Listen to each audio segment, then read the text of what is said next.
On today's episode of Let's Talk FGO, we're here to hit you with a pregame for Valentines that I totally expected to be in this show. I predicted everything. I was not surprised in any way. Everything is fine. How are you? If he ends it with everything is fine, he was lying. Everything is A-okay. It's all fine down here. We're all fine.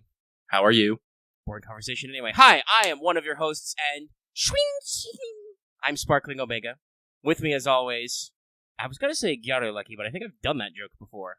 I mean, it still works. I am the dark-skinned one of this, too.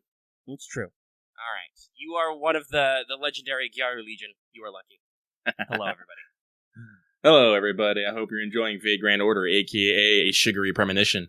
And while we here at Studio Omega like to bring you the latest FGO-related news and memes, we will be talking about current and future events with the JP and EM versions of the game, so anyone not wanting spoilers should prepare for diabetes. I would say, yes, be prepared for spoiler because pre-game, but also, no. That's not how Valentine work. But we'll get into that a little bit later, including if you didn't understand that joke I did in the opener there. There's some differences, some localization. We'll talk about that later in the news. We have the news for you. But before we talk about the news, I would like to remind everybody this episode is brought to you by our patrons like Adam DeHart, Pocket Comics, like Handbugs, G, Carlos, Dragon, Ferris, Jeremy Vasquez, Jonathan Sandoval, Legendary Boss, Hunter, Lee Kesser, Raptor, Rogue, Robin, Trevor, Sean Pryor, some guy named Bob, Sarah, anything, and Rand the Crow. If you like what we do, want us to do more, consider supporting us on Patreon. You can get access to episodes early on some other good, it really helps us out. Thank you for your support, everybody. Thank you. And the more of you who support at high levels, the more you make me power through all that stuff. More names, more power. Names are power. Remember that. But, yeah, we've got a handful of things to get through. Obviously, as usual, Albert out here busting my balls, no stealing my brakes. That's right, Albert Cow, localization director of FGO, cut my brake lines. Or maybe he cut his own brake lines, and then we're like, it's like the trolley problem. We're at the bottom of the hill. I don't know. Little did you know, there was 2 trolleys all along. Oh, no. But we have some news and some other perfectly normal topics to talk about. There is a bag of mail. There's all kinds of things. Let us begin these kinds of things by checking in with everybody's favorite Kohai. Senpai! Senpai! 起きてください! That's right, everybody. It is time for Wake the Fuck Up Senpai Radio segment for pro tips. I have a pro tip for you today. So, some people like to destroy all their previous Valentine's chocolates like monsters. But while you won't get the old Valentine's voiced scenes again if you still have the CEs, I'm pretty sure. Some people are saying they're seeing multiple copies, so I don't even know anymore. But don't necessarily be in a rush to ditch your old CEs, because I would like to remind everybody that Valentine CEs are worth plus 10% points. So you get extra points for having those CEs left over. It gives you a little bit of a pickup in the early days when you can't afford other event CEs yet. Or possibly you didn't get that 5th copy to drop, because, hi, welcome to my hell. But also, the lock-on and surprise chocos at the end, each one you don't use is worth 100k QP. So don't necessarily go out of your way to burn your CEs before you start. I mean, if you've already gotten rid of them because you haven't been playing long enough to be able to afford all your second archive slots or whatever, that's fine. But, it isn't like last year with the Murasaki event. You don't need to clear out to get new content. Once you've got the voiced version of Valentine in your records, you can go back and watch it anytime. There's no worry about the unlocks, so you'll be alright, and it can actually help for you if you are interested in things like that sweet, sweet QP. Oh, QP. Yeah, people love the QP. I do love QP. I never have enough of it, ever. Correct. This is why I was thinking, I'm pretty sure Spirit Chocos are worth QP, and I double-checked, and I'm like, oh, it's 100,000 per one you don't use, so that's pretty big if you don't have to spend literally all of them. And I think there's, as usual, there's exactly enough surprise and lock-on chocolates to cover every single servant in the game currently, so most people should have a couple of leftovers, but if you don't have to get redundant, it's fine. But with that pro tip out of the way, let us continue to blitz up to Records from the Throne, a regular achievement topic. Hey, I did 100 force. Got my grail. Thumbs up. Yay. That immediately killed my enthusiasm for the MI, by the way. I'm like, alright, cool, got my grail. There's 100 more floors of this? Don't care. Gotta do interludes, bye. Bye! For me, though, same verse, but on top of that, I was able to protect Prototype 2's Smile! Working through that backlog, that's good. Yep. Like I said, still bone blocked. The next event will unfortunately not help you with that problem. No. Though, to spoil something for news in a little bit, if the next drop CE is not bones, we should probably, riot in the streets or something. I don't know. It's probably gonna. I bet it's gonna be proofs. It's gonna be proofs? I mean, that's a little redundant. I think But some people do need a lot of proofs that came in later. I don't know. It's a little weird. We'll talk about that in a sec. Also, I think, was I getting a little bit of echo from Lucky's end? I don't hear anything. That's fine. What's up? I was wondering if I was getting a little bit of echo from your end on something, but I don't hear anything right now. No, it's just me and my cursed lumberjack beard. My wolfman powers need to shave, but it's so cold. I think it's you in the show, Lucky. It's been actually relatively mild the past couple of days, like only in like the 50s or 60s at night. We go to record the show, got another frost warning. Shake fest. But with no further evil issues, let's truck on through and ask you, did you finish your master missions? So, I bet you probably did, but if you didn't, here's what you need to do. You need to complete a quest with a berserker in your party 5 times. You need to complete a quest with a rider in your party 5 times. You need to defeat 5 servants, defeat 10 servants, defeat 15 enemies who are demonic, and defeat 15 enemies who are wild beasts. So, basically, keep doing the event. I'm fairly certain you will accomplish this, just through your rotations of doing Amazon's Tower, and if not, you can probably grab this off various interludes or rank-ups. The big one is probably Wild Beast, but just do Jura Forest. Punch Wolf. Punch Wolf. Profit. The Berserker thing is if you, by the time the new Master Mission started last week, if you didn't already do them, I think every time you picked Story Support Penth for the Tower event, you would have gotten this. So it's all should be pretty easy. The traits are fairly simple and straightforward to get out, so everything should be fine. Get your free quartz, guys. Alright, so we can move swiftly on to the news, to Skelegrams. Yes, I know we do that joke every time, but how can I not? You can't say the phrase Skelegram without, being a little bit Skeletor. Branding. So I put the JP news up first, because technically, most of this news shit happened all at the same day. It's just, thanks to time zones stuff. So we begin with probably the bigger one in JP, Advanced Quest number 1. So there's a new zone in the Chaldea Gate, Advanced Quest. So Advanced Quest, you perform this with only your servants, at least according to the wiki. I would like to point this out. Several people said in the comments for last episode that apparently you can exchange pure prisms for mats in part 2. So I guess that was just a confused wording on the translation on the wiki. That happens sometimes. I do not directly speak moon runes, so you gotta deal with however the wiki people choose to phrase things. Which is not always the clearest. Could be more clear. But anyway. So, as far as I can tell, you do this with only your servants, it says, and you can do the advanced quest at any time you have met the requirement. The way it sounds is that you can challenge it as many times as you like, you just only get the reward once. Mm-hmm. But our first one is unlocked if you've cleared London, and it gives you a special CE which increases Void Dust drop rate by 5%. So whatever your native drop percentage is for Void Dust, if you go into a quest with the CE equipped, it gets increased by a 5% chance. So yeah, that's pretty great. I'm actually shocked because obviously they've had the code for this with certain event CEs before, right? Right. So I'm actually a little shocked it took them this long to come up with this concept. Maybe they were just figuring out how to distribute it. I think it's kind of that, because like I said, I'm pretty sure they've had a lot of these things in the bag, but they were just like, when do we release this? And they're like, I don't know. And they just got so many, just like, fuck it, release them all at once. Open the floodgates. Yeah, I mean, this seems to be part of their concerted effort to start 2022 off with, because technically Advanced Quest 1 is part of the Arc 1 improvement. So there's just so much they're tacking into this campaign to, refresh FGO. And, obviously some of it will have to wait for us, but I do hope we maybe get some of it a little earlier over here. That'd be pretty rad.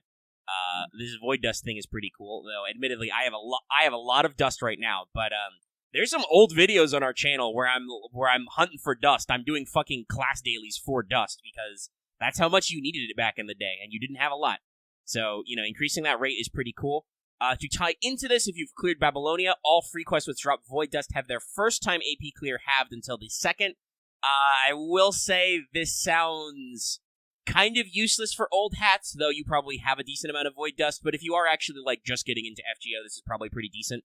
It is unfortunately only on the first clear half AP, so if you're grinding for Void Dust, it's not really worth it. But, if you have a free quest backlog, that's, plenty fine.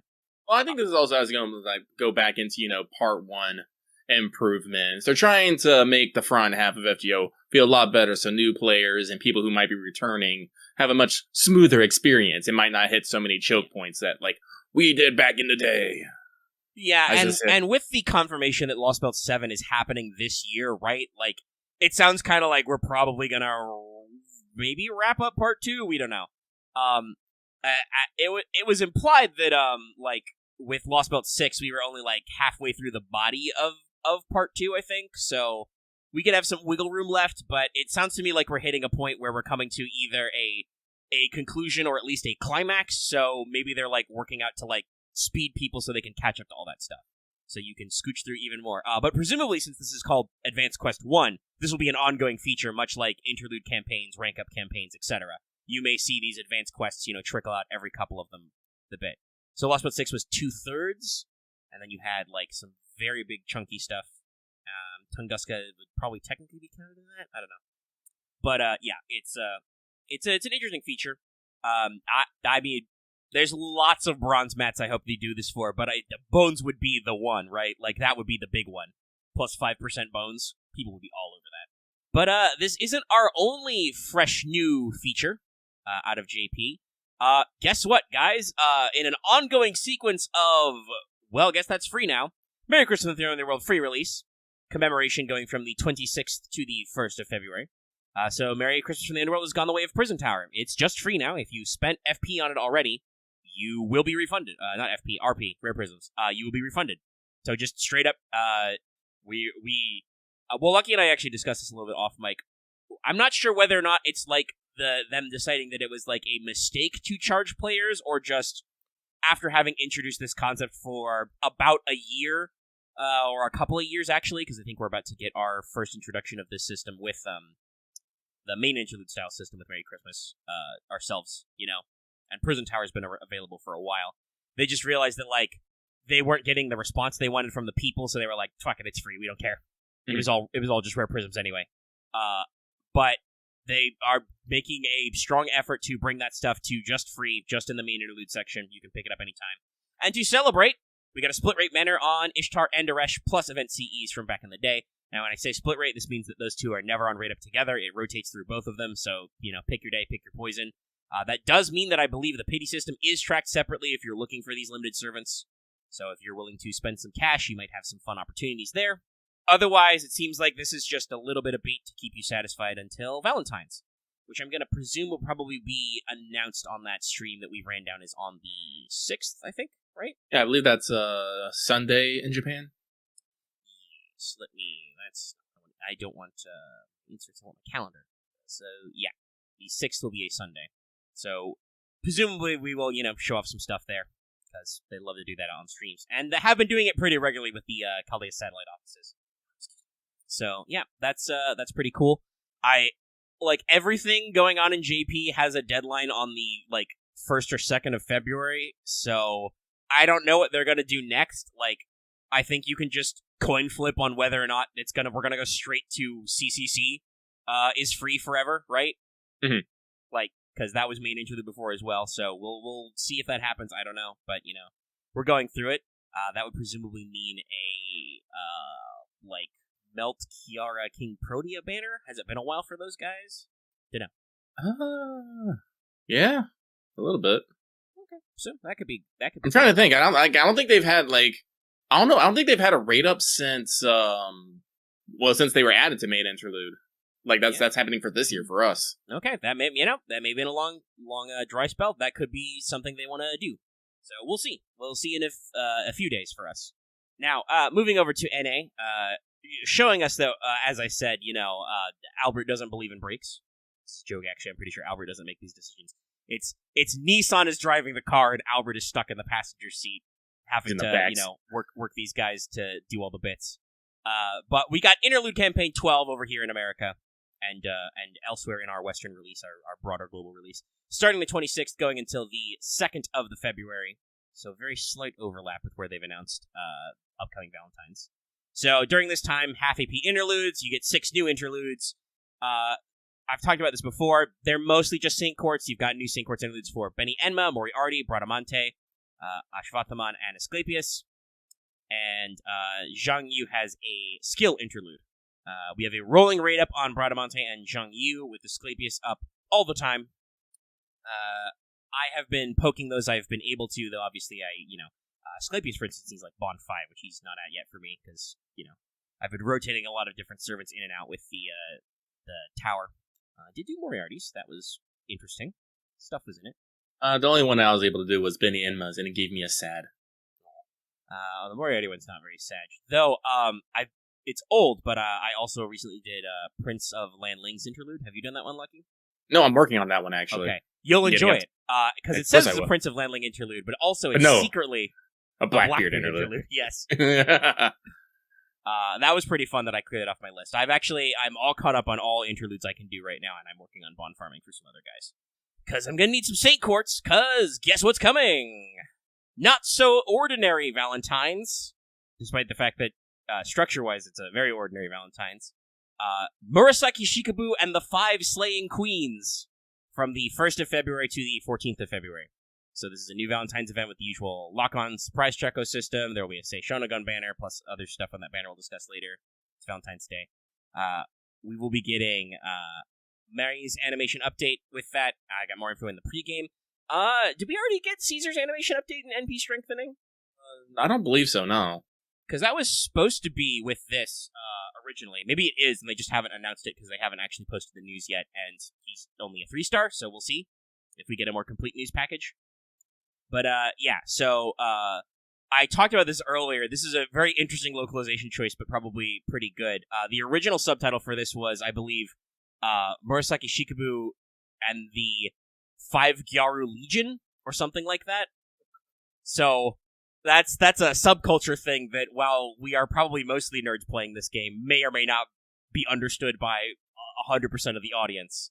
But most people playing FGO in the year 2022 have probably heard the phrase Slay Queen before. So it's an interesting localization. I've seen some people making fun of it on Twitter, but I don't know if it's really any worse than 5 GYARU Legion. Also, you can't be a legion with 5 people. It's not how it works. But yeah, that's I think all of our news items. I haven't checked today, but nobody's been yelling about it. I think Solomon is not yet up for Funny or Crunchy or any of that. Haven't seen it. Nope. I'm sure our Discord will explode when that happens, so I have seen no alerts, and I'm just like, I'm not checking. I just typed Mari into our GIS searcher. This thing is fucking full of Mari and GIS. Of course it is. Our art channels are full of her as well. Other channels are full. Like, Twitter is full. Like, I was side tangent. I was expecting it to be popular. I wasn't expecting it to be this popular. Well, it's a drawn art style, so I don't know if photogenic is the right word, but like that's what I would otherwise say. It's a very like approachable and enjoyable aesthetic style that, and she has a good character design that it just seems to grasp people, and we go there, we do this stuff. Let's see. But yeah, so I'm trying to remember. Was there something? Sometimes I pay attention to what Fate tweets about. What did we tweet anything in particular? I'm trying to remember if I saw something about like an update or anything, but no, I'm just seeing tips, trailers. Oh, okay, so that was a couple weeks ago. Was that break room thing where they did some translations of some notes from Nasu and stuff? Okay, nothing new. I'm trying to remember what time and space is, guys. It's not good. But yeah, that's the news. That's the news. And with the news out of the way, we're going to move swiftly, quickly, and forwardly on to this week's Let's Talk FGO mailbag, the segment where we read what you have to say and comment accordingly. Like we said, actually, I'll be nice. I'll give it ye old one last refresh.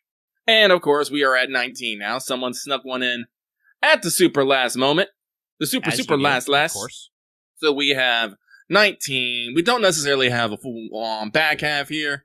We got the Valentine's pregame. We probably have our Amazon's final thoughts. And you said we have a fan servant Friday this week, right? Mega?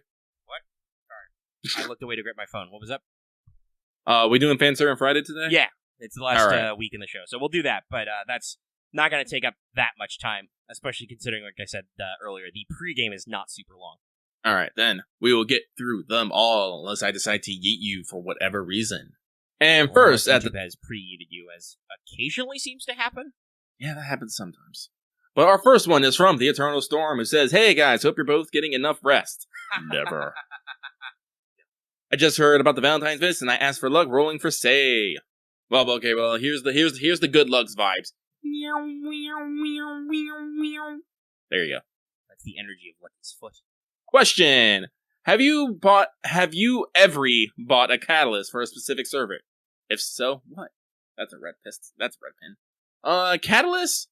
I have bought sake for Shuten, and I have bought Tamamo figures for Tamamo. I have never purchased a catalyst, though I occasionally make use of images and music.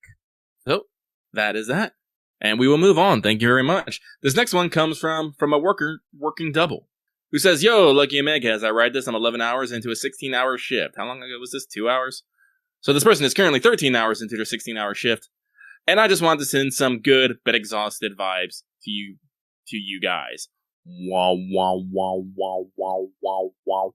Keep doing what you're doing, guys. Let's see how long I can go before passing out. Later, guys. All right, well, good luck to you in your Good luck to you. travels. Yell at your workplace. Hopefully you're getting paid for all that extra time that you're not sleeping. Mm-hmm. Damn. That's a good one, Robin. Never do a double for free. We move on. This next one comes from the Tyrant King, now in Hisui, doing some shiny hunting. Wait, there's Valentine's coming? Shit, my heart isn't ready. You need some commas. Yeah, you need a couple of commas, and also some commas. She's in the 5-star C, don't worry.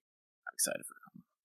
Hey, Loki and Mega, just a quick question this week. With NA hitting its 6th anniversary this year, what are some of your initial worries when it came over either character stories or game longevity? Either way, take care, have a nice evening, and may your Kira Archer rolls be blessed. I mean, this is another one of those begging the question things. Like, I don't think I had any initial worries. People seemed to be pretty excited about it when it, was coming out in JP by the time I heard of it. That was a few months in, obviously. The few months of FGO were a little rough in JP. But, by this time they were in EOR, so it was like, well, okay, I will take that back a little bit. I guess I did hear, as people saw by playing them, that some of the Epic of Remnant stories were a little rough, like right when they were coming out in JP. Oh, yeah. Because, we'd got, I think, that Shinjuku and Agartha had come out by the time we got our first dose over here. Like the game actually came out, so people were a little like, this is not the best. Could be more stuff going on here. So, I guess there were like a couple of things that like people were not as excited about the newest content at the time. But for the most part, no, everybody seemed to enjoy it when it was in Japanese, and I was just hyped as hell that, oh my god, they're actually, localizing something Fate-related. My god, they never do that. And here I am nearly 6 years later, still saying that. I think there's a new volume of Adventures of Almeloy coming out soon. I'm seeing, like, covers and key art. Oh, yeah, apparently, I checked the Type Moon website. Apparently, they're hyping up the next volume of Strange Fake and the next vials of Adventures. But I have nothing else to add to that, so we will move swiftly on. This next one comes from King of Apples, who feels like Poe at Dragon Palace Stairs at the Dragon Palace Stairs with these ridiculous temples. Question: what is your least favorite mechanic / niche, and what would you take to make it your most favorite? Ooh, what are the events we've liked the least, mechanic-wise? Honestly, I think it was just really long point ladders, and I think how they fixed it was they made point ladders smaller. I have to say, right now, it's actually tower events. Oh, really? Well, yeah, not because I think they're bad or anything. It's just monotonous. It's true. 200 floors. I get where they're going for that, but 200 quests is a little long. Plus, there's like raids in this one that once again I haven't even fucking bothered with. So it's like I'm not because doing towers isn't necessarily like doing standard farming. Like, with standard farming, you can just reuse the same team over and over and over. It's then monotonous, but you can get efficient with it, and you can pretty much brain dead it. Like, they even have a button where you can just repeat and go straight into it. Again. Yeah, and with towers, you have to rebuild every time. You have to rebuild every time, and and the more you do, the more limited your selection becomes. Yeah, and so if you're someone who doesn't have, like, a sweet setup. Like, literally, I lived and died by my fucking 3 MLB K-scope. I'm dead serious.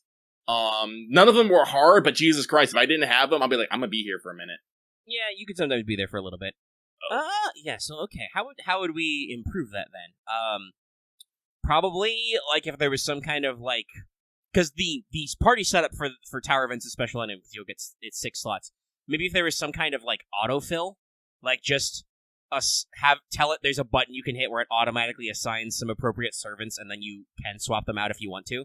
Me, personally, I think, I mean, you could have the floors. I guess the question is about, like, the extra rewards, because there's no, like, drop currency or anything in the tower, so technically, if there were fewer floors, you might be getting shortchanged a little bit on your, like, bonus rewards, like all the mats, because you don't get a full store full of mats you can exchange for, or, usually you get that extra shit, like command codes and whatnot. Like, shit, are there command codes in this? No. But, yeah, so I don't know if you would just straight up have the floors, though, I don't know, some of the people who don't like tower, the people like Lucky who feel a little, like, oh, this is a little bit of a drag. And I admit, sometimes I was like, oh man, gotta get my reps in today.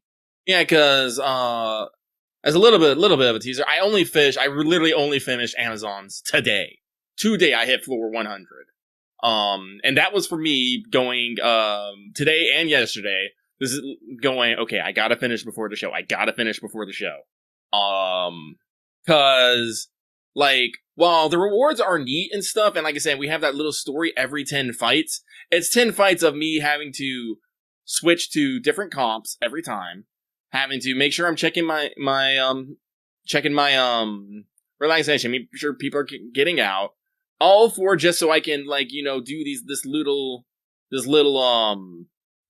fight. I'm like, this is a lot of effort for, like, not necessarily. Yeah, it's true. Maybe if they, like, just didn't even, not like, honestly didn't even bother, but, like, a lot of these are like 2 waves. What if they just did 1 wave, right? Like, if they just did like one wave monoclass all the way up, and we're a lot better about rotating out the classes, because there were some like 10 levels where you'd be fighting like casters like 3 times. I'm like, guys, I have like all these fucking lancers that I'm not even using. Please let me use them.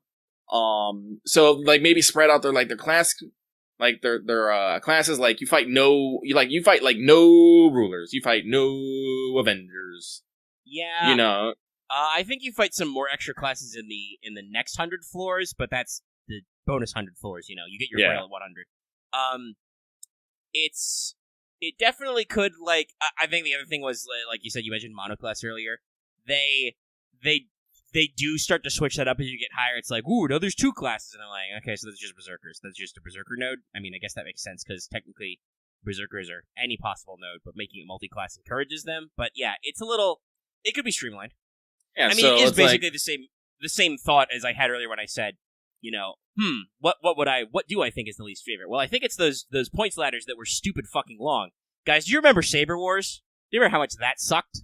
Well, that sucked mostly because all the points were in sabers. Yes, but also it was a really high point ladder as well. Like, you couldn't, even if you had sabers, it was a little tough to cheese because you had to go far to get your sweet, sweet bonuses. Similarly, the first lock-on Choco event, the Semiramis Valentines, right? Like, that had a really, really, yeah, it's even in chat, that had a really, really overinflated point ladder that had a very weird mechanic because it was kind of fixed. As opposed to, how Murasaki and our upcoming one will work, where it's just quest drop points, equip CE, get big point. Get big point. So, like, most of our points events have been simplified by they've reduced the size of the ladders. Summer 3 obviously had, the triple point ladder thing, which was a little frustrating at the time for several people. I think I got a decent CE spread to, like, make it all work out. But yeah, anything that makes you do too much brain in the party setup phase, I think is where our least favorite events are, right? Like, yeah, because like nowadays, like, they're usually pretty good with the point ladders. They're usually pretty good about, they squish them out. They give you big bonuses, even when they have like three points ladder. Usually, like, their CEs are like, here, get like 60% more fucking points. Just get spoilers. That's this event, and it's not. It's a 3 million point ladder. The event CE itself gives you 60% up. Every Valentine's chocolate you redeem is 10% up. So you can easily hit 100, no problem. Over 100, no problem. And all of the fights are monoclass and baby. Baby.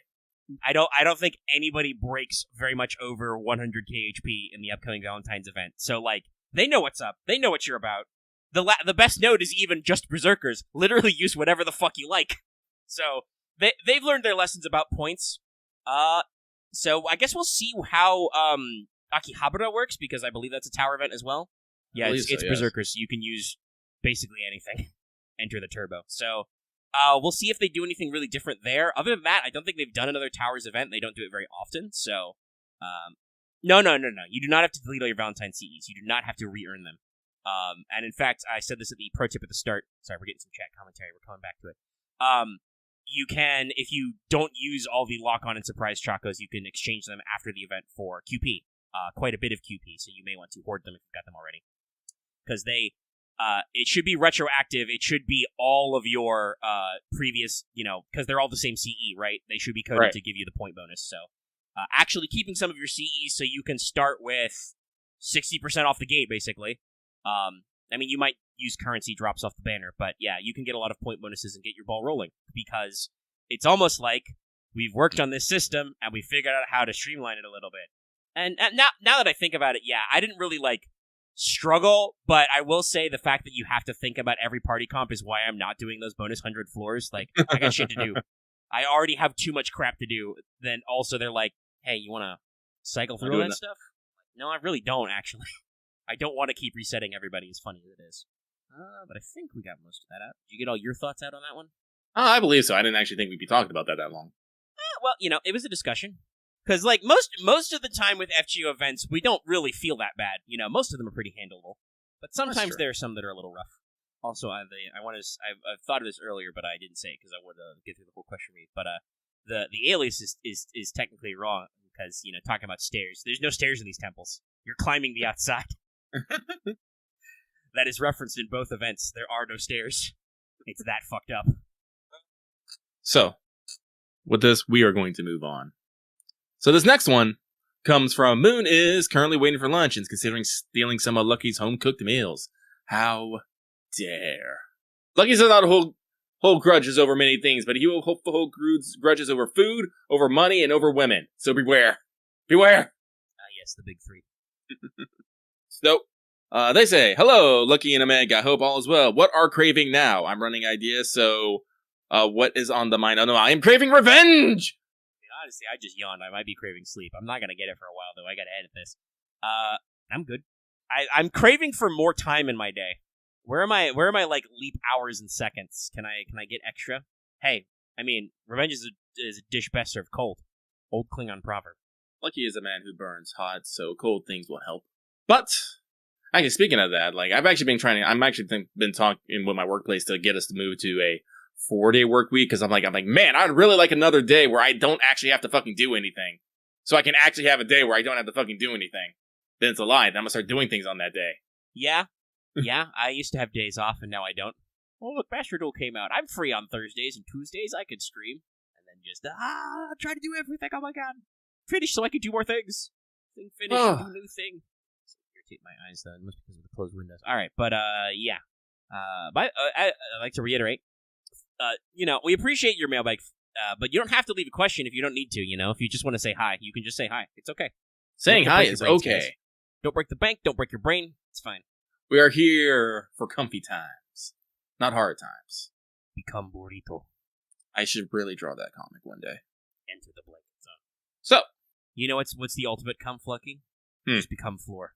You don't need bones when you're floor. I never had bones in the first place. And with that, we move on. Thank you very much. This next one comes from an Amorius Master alleviating Altera's alarm about aggressive Amazon attacks. I guess they were... I think I would have praised Master with Aspirant. I know it doesn't make sense, but I like alliteration. It'd be like... Yeah, it could have been perfect. But it's not. But they say, hey guys, hope you're not wiped out from climbing 100 floors for Amazon's deliveries. As my first 5-star AoE saber, Altera has a special place in my heart. I love her character and her cameo, and Solomon, very good civ. My question this week is, Do you think she could access her white talent powers as a servant? I'm prepping mine to slay some gods in Olympus very soon. See you guys next week. P.S. Altera had the same wish that Solomon did. Love the parallels between them. So to answer your question quickly, not exactly. Yeah. Basically, the White Titan Altera and the Heroic Servitor are different. I'm trying to remember if FGO or Extella clarified this, or maybe it was Nasu himself, like outside. Mm-hmm. Basically there's Altera Moon and Altera Earth.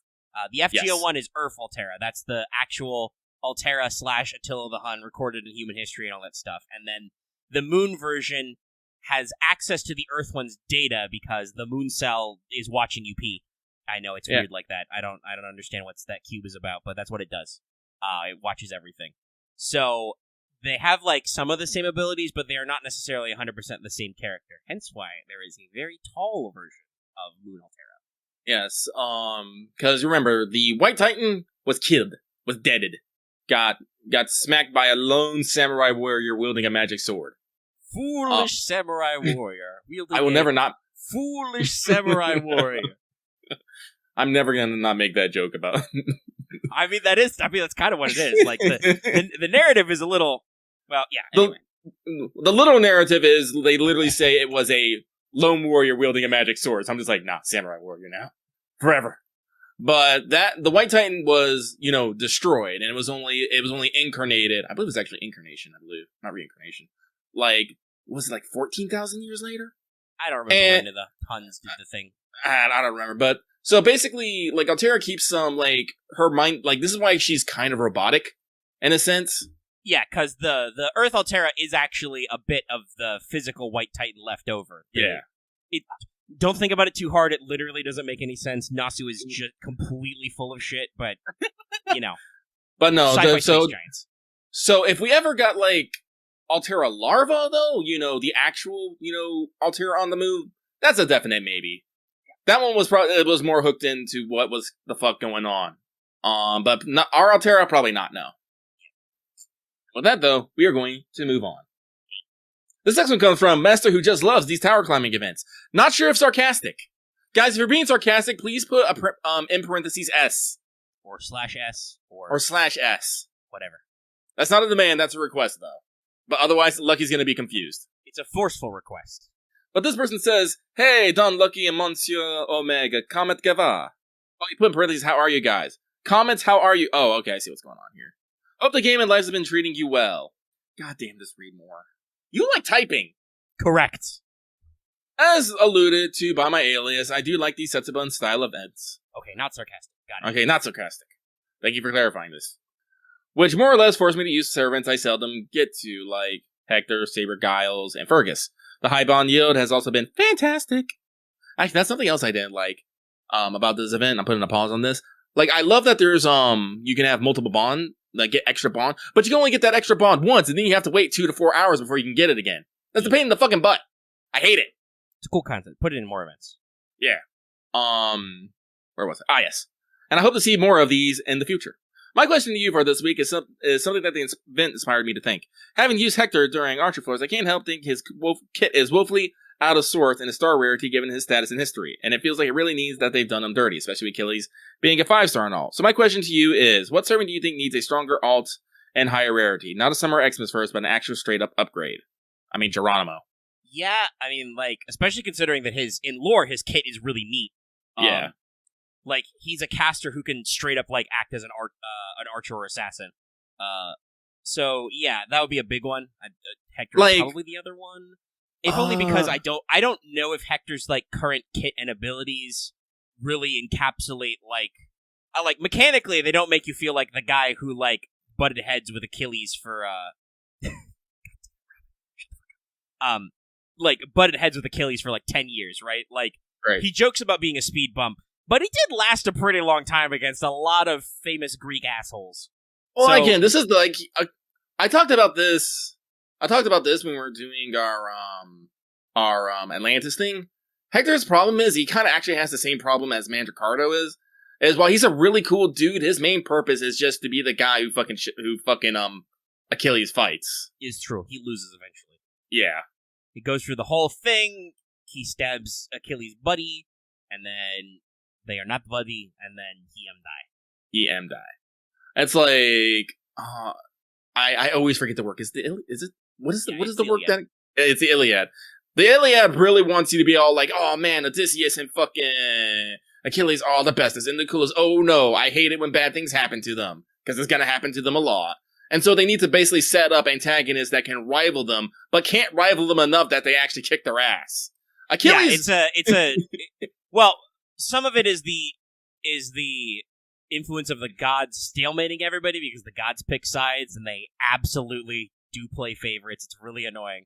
Like, at one point, Achilles is just so murder happy that, like, Poseidon, even though he's on the Achaean side, like, steps out of the ocean and is like, yo, Achilles, calm down, bro. And Achilles is like, fuck you, I'll fight the ocean. That was a river of blood. Yeah,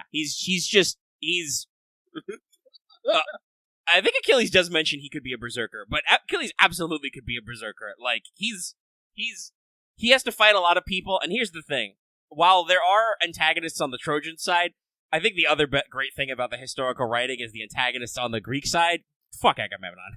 Fuck that guy. Nobody likes him. Literally nobody likes him. And if he wasn't such an asshole and there weren't prophecies involved, the Greeks probably could have gone home early. But alas, alack. And then he takes Cassandra back home after being away for 10 years, and his wife no longer likes him and shanks him in his bed. And also poor Cassandra. But she was cursed. Sucks. I think almost everybody involved in the Trojan War gets murdered, like, either then or shortly after. I think there's only a couple. Maybe the Spartan king actually gets to go home and live his life. The guy that Helen was married to. Odysseus eventually makes it home, but he has to fuck around for 10 more years. Paris gets shanked in the siege. The only Trojan to get away is Aeneas and a couple of his dudes. But yeah, Troy is sacked. Basically, all of the Trojan royal family is killed. The only reason why Aeneas gets away is because of the prophecy, and also Aphrodite will fuck your shit up if you try to hurt her baby boy. Remember what we say about gods playing favorites? I think, but was that Achilles? Somebody actually, like, wings Aphrodite when she physically plucks Aeneas off the battlefield. She's like, oh no, my baby boy. And then, I think it is Achilles. I think it is Achilles. Come back here! No, because I think this is when Achilles was a full-on murder boner. And Aphrodite is all like, oh, my boy's about to get killed. And she can just be like, the prophecy! Oh, but not really, because I'm fairly certain the prophecy was made up by Virgil later.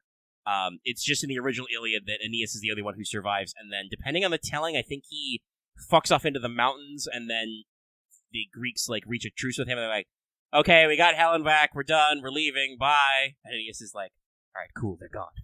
Go home. The Iliad's actually really complex and very dense, guys.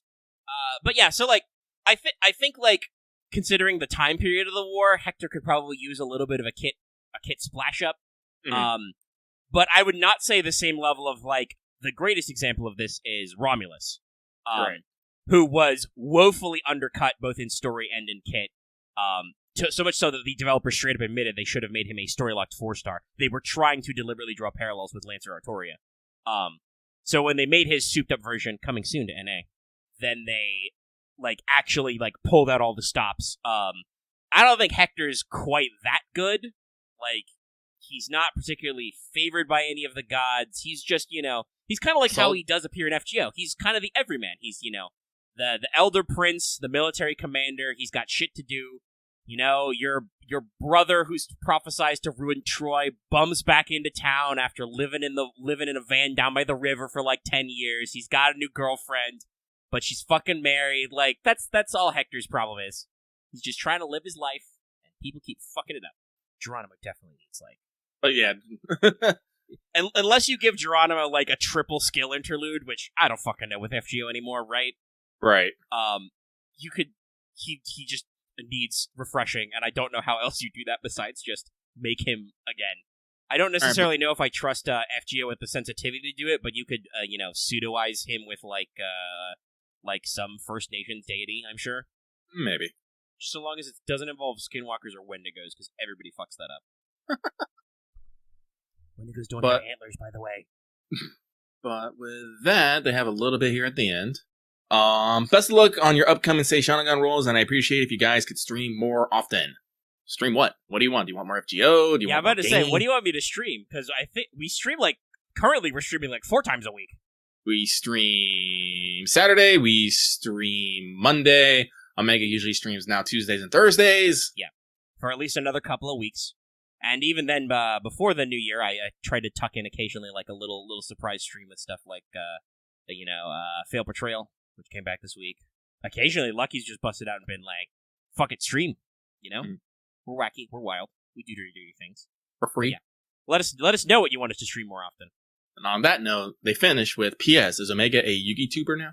I have been a Yugi tuber for a long time. Arguably, I was a Yugi tuber before I knew that, 1, we called it that, and 2, before we were an FGO channel. I was uploading fucking Yu-Gi-Oh! Replays before Let's Talk. Just nobody watched them, because internet. Alright. Why are enemies in rank up so chunky? I don't... Well, it is only, if you're doing modern ones. There are only 3, so... Yeah. I have to double check which one Saber Shiki's is, but I'm just like... I just give this wave of boss, the full beans with a Raiko and a Summer Musashi NP, and these guys are both still standing. I'm just like, that's not right. Well, Berserkers are great, but the Berserkers, especially AoE Berserkers, sometimes they're a little oomph. Like a little, uh-oh. I'll get him eventually. I'll get you next time, Gadget. So, Are you guys enjoying the FAP zone where we yell about the Iliad for 15 minutes? I mean, honestly...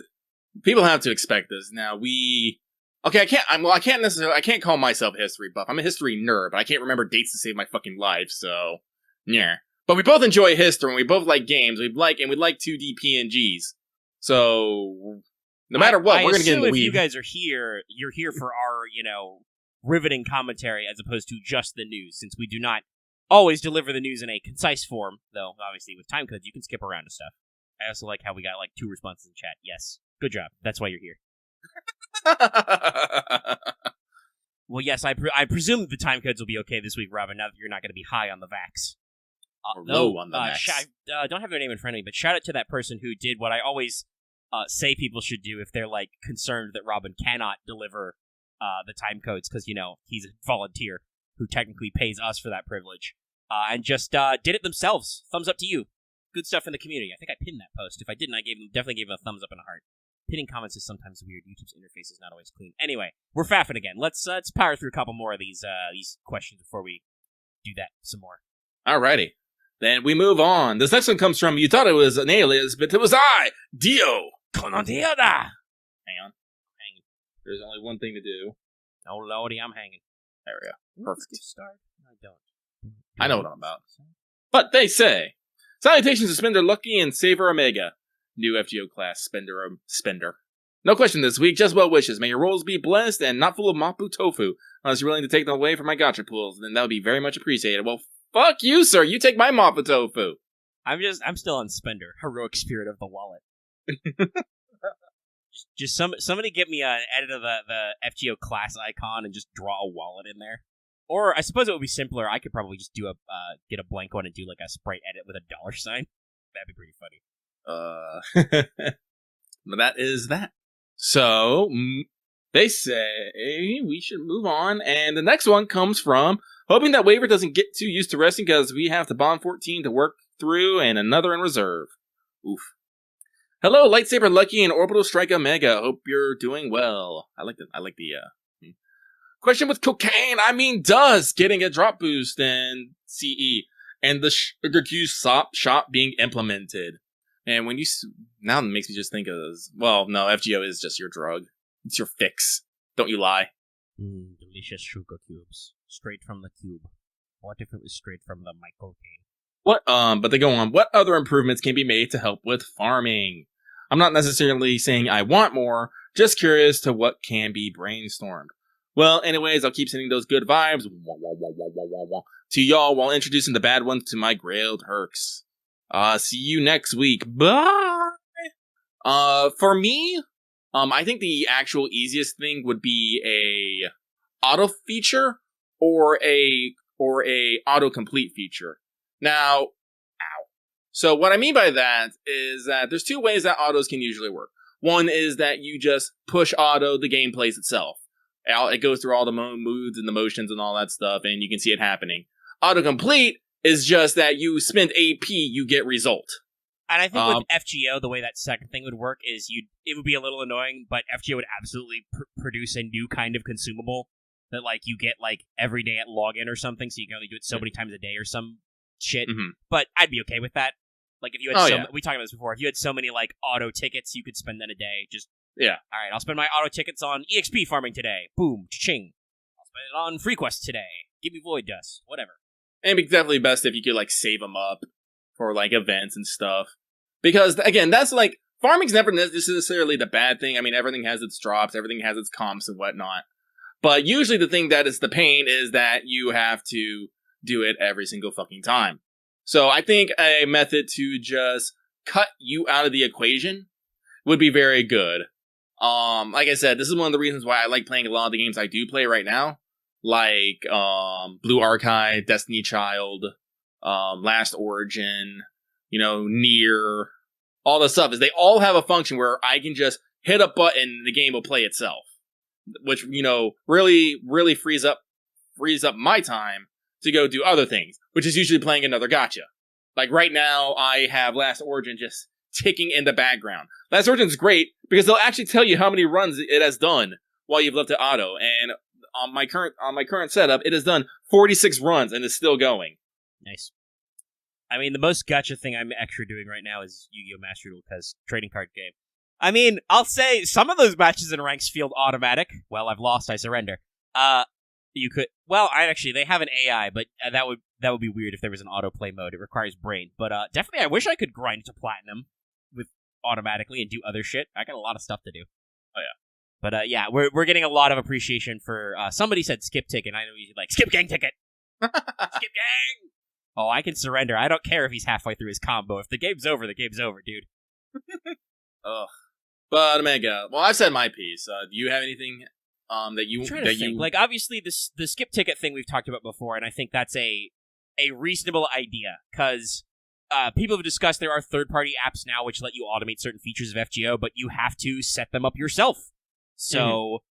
That requires you to have set up any feature that, like, did an autoplay. They would have to come up with an AI to, like, do your turns for you.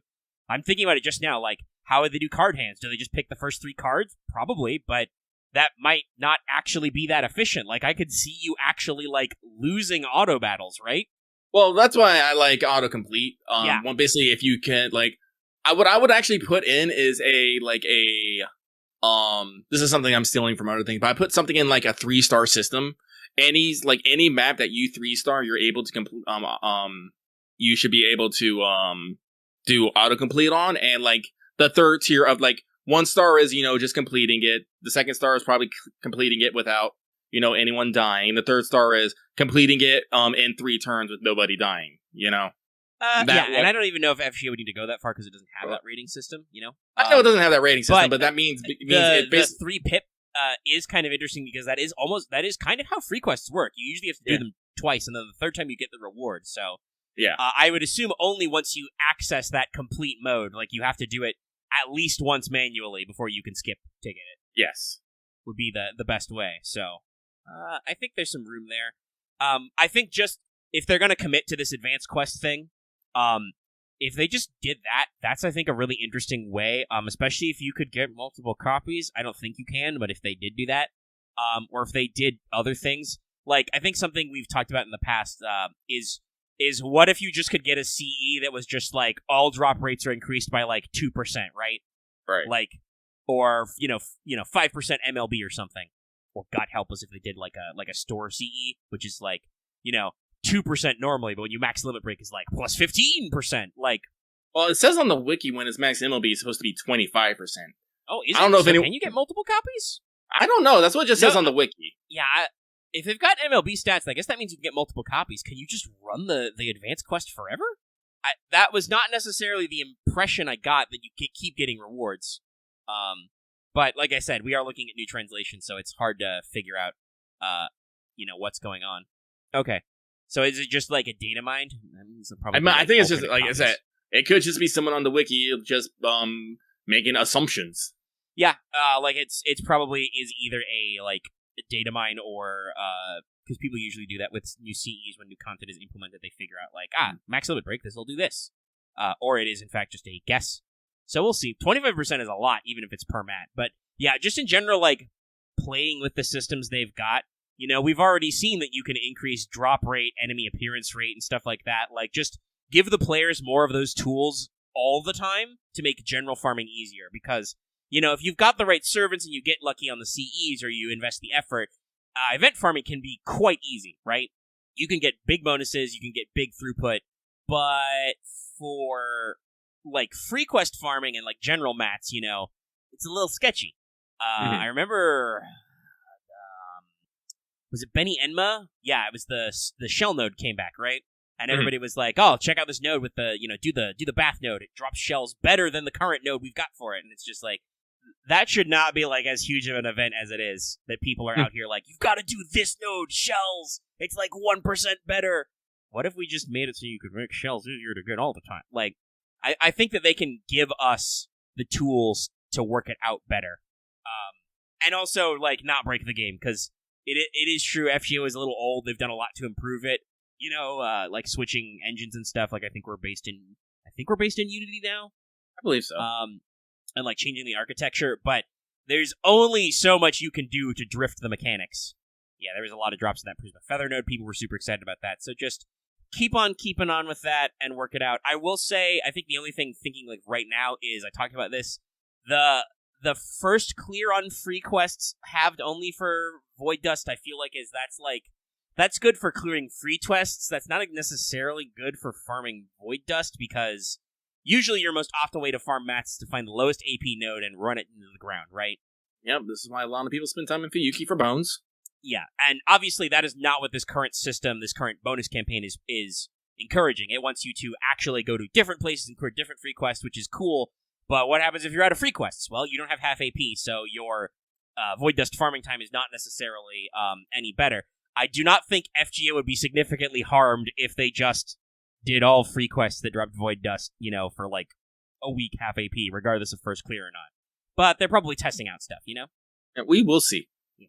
And I think it's my thoughts on that one. But with that, we shall move on. Speaking of which, by the way, I have moved on in my day. I am no longer doing rank ups, don't got any of those left. I'm now punching free quests in the Gartha. Fuck Chimeras. Quartz! Quartz! And this one comes from Alias Zed, Material Issues, just Zed. They say Rickers from the Throne brought a man to obtain. She and Angerman or now have their smiles protected. Comment, hey, Lucky and Omega, hope you two are doing well. Can't think of a question, so I'm just going to send you more Bouncy Tama good vibes from last time I submitted a question. Wah, wah, wah, wah, wah, wah, wah, wah, wah. Well, cool, thank you very much. I am currently watching the sun rise and looking at the Stormhawk, thinking if I'm going to go fuck it up. I'm going to go fuck it up. When you wake up and choose violence. So we will move on. Thank you very much. This next one comes from Still have 80 floors to go. Well, you better hustle. You only got a few days left. Hi, Lucky Omega. What servant that you summoned since last Valentine's Day do you look forward to seeing the Valentines? Mine is Summer BB. I already got my answer. I'm glad I got that one out of the way. Yeah, it's probably going to be one of the summers. I'll be surprised which one is the most, but probably like Summer Karm or Summer Musashi. Those will probably be pretty fun. Lucky will just double down on Kama. That one will also probably be pretty interesting. I've also heard that like Space Ishtar has another one of those like multiple choice bad ending Valentines, so that'll be pretty interesting for me to stumble headfirst into that problem. Probably get sucked into outer space. Nice. That was chocolate in space though. Space chocolate. Tamamo's not Tamamo. Kama's the most, but let's see here. Is there anyone else? No. Not particularly, no. That's a good comment in our live chat. Lucky woke up and chose tyranny. Correct. Yes, this is correct. The Storm Eagle is learning the pain of my rope caster. Fuck you, I can't fly. You don't get to fly. So, with that, we shall move on. This next one comes from, have you read any of the FGO mangas yet? No. Dear sir or madam, are you putting a question as your alias? They didn't put a question mark in it, so maybe? I'm gonna go with the firm maybe. Most definitely, maybe. Dear Lucky, is it still wrong for me to want a... Dear Lucky and Omega. I don't know why I did that. Is it still wrong for me to still want... That's redundant, my dude. You can cut one of those out. Well, technically, yes, but no. Because still wrong is technically different from a still want. I mean, yeah, like, they are, like, it's not a complete redundancy, but it's still...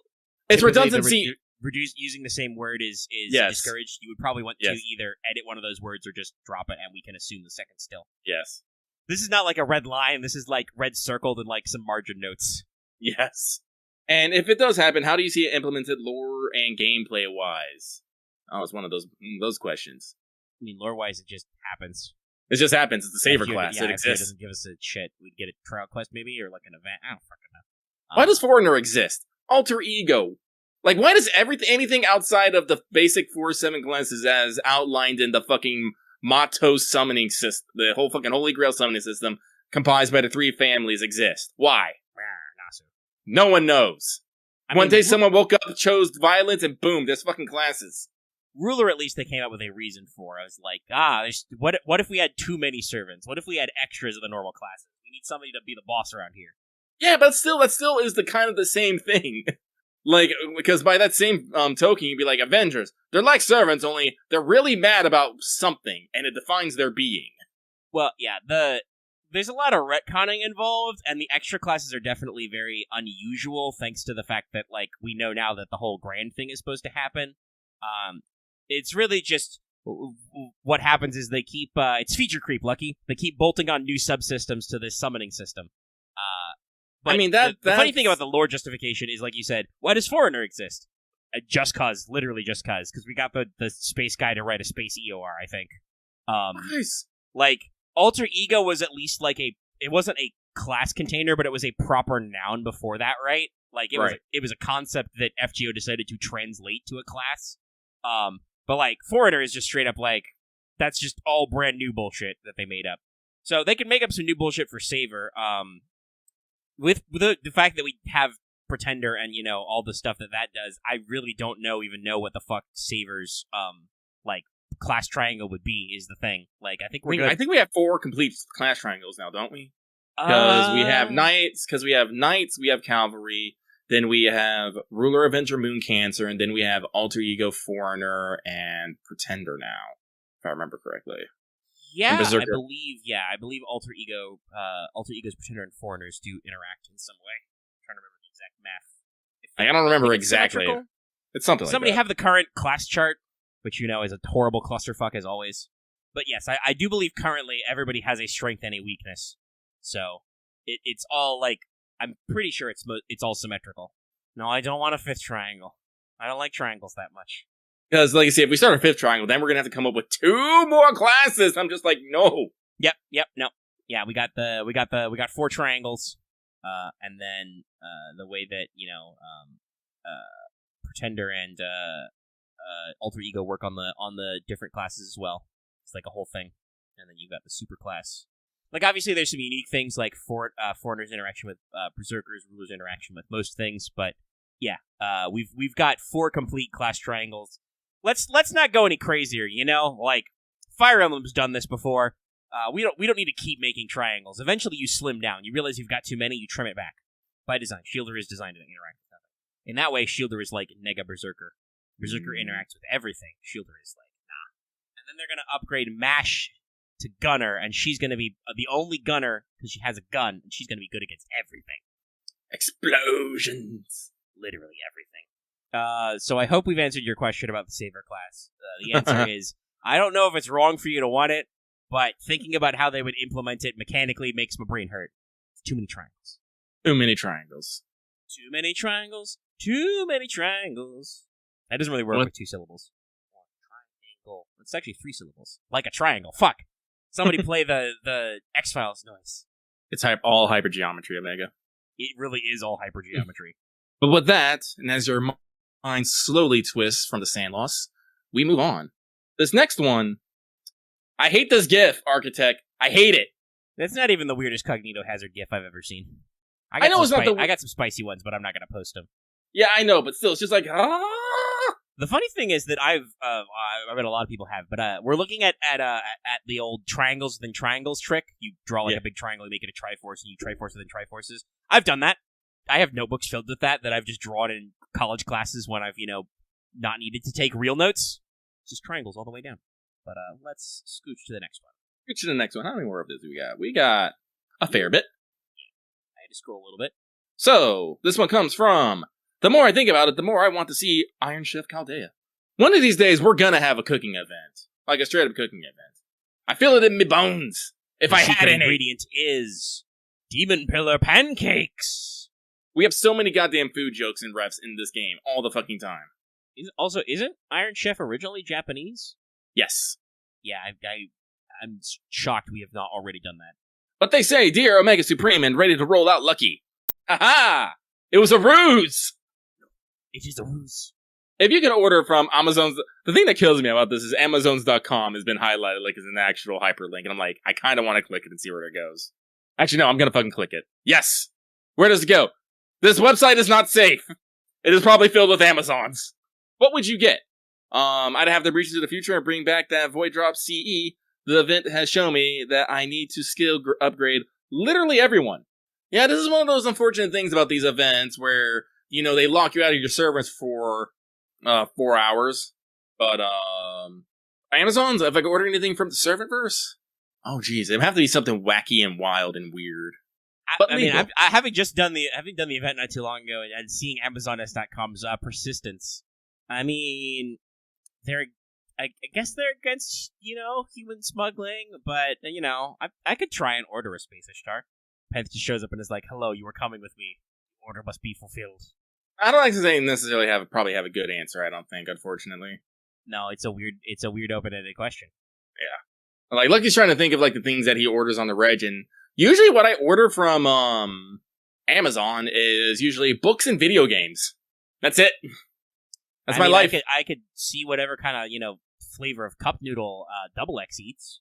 It'd probably be Servantverse food. They got some fucking weird shit over there, That'd be pretty great. But that's all I got, so we shall move on. This next one comes from the girl who just got her wisdom teeth out. Shit! Hope you okay. I hope the drugs are good. Quick question, what servant would you like to take care of you while you're recovering from an injury or surgery? As a wellness check, I'm doing well with the extraction. Should be able to go back to work on Monday. My face hurts, but the days off are really nice. Technically, yes. My first response would be Tamamama, as they have said in chat. Tamama would give you the maximum baby and comfort. This much is true. But also, I just would ask Escapeus to be like, hey, Escapeus, fix me up some magic juice to be all like, get fatter, bitch, and slap you. Yeah.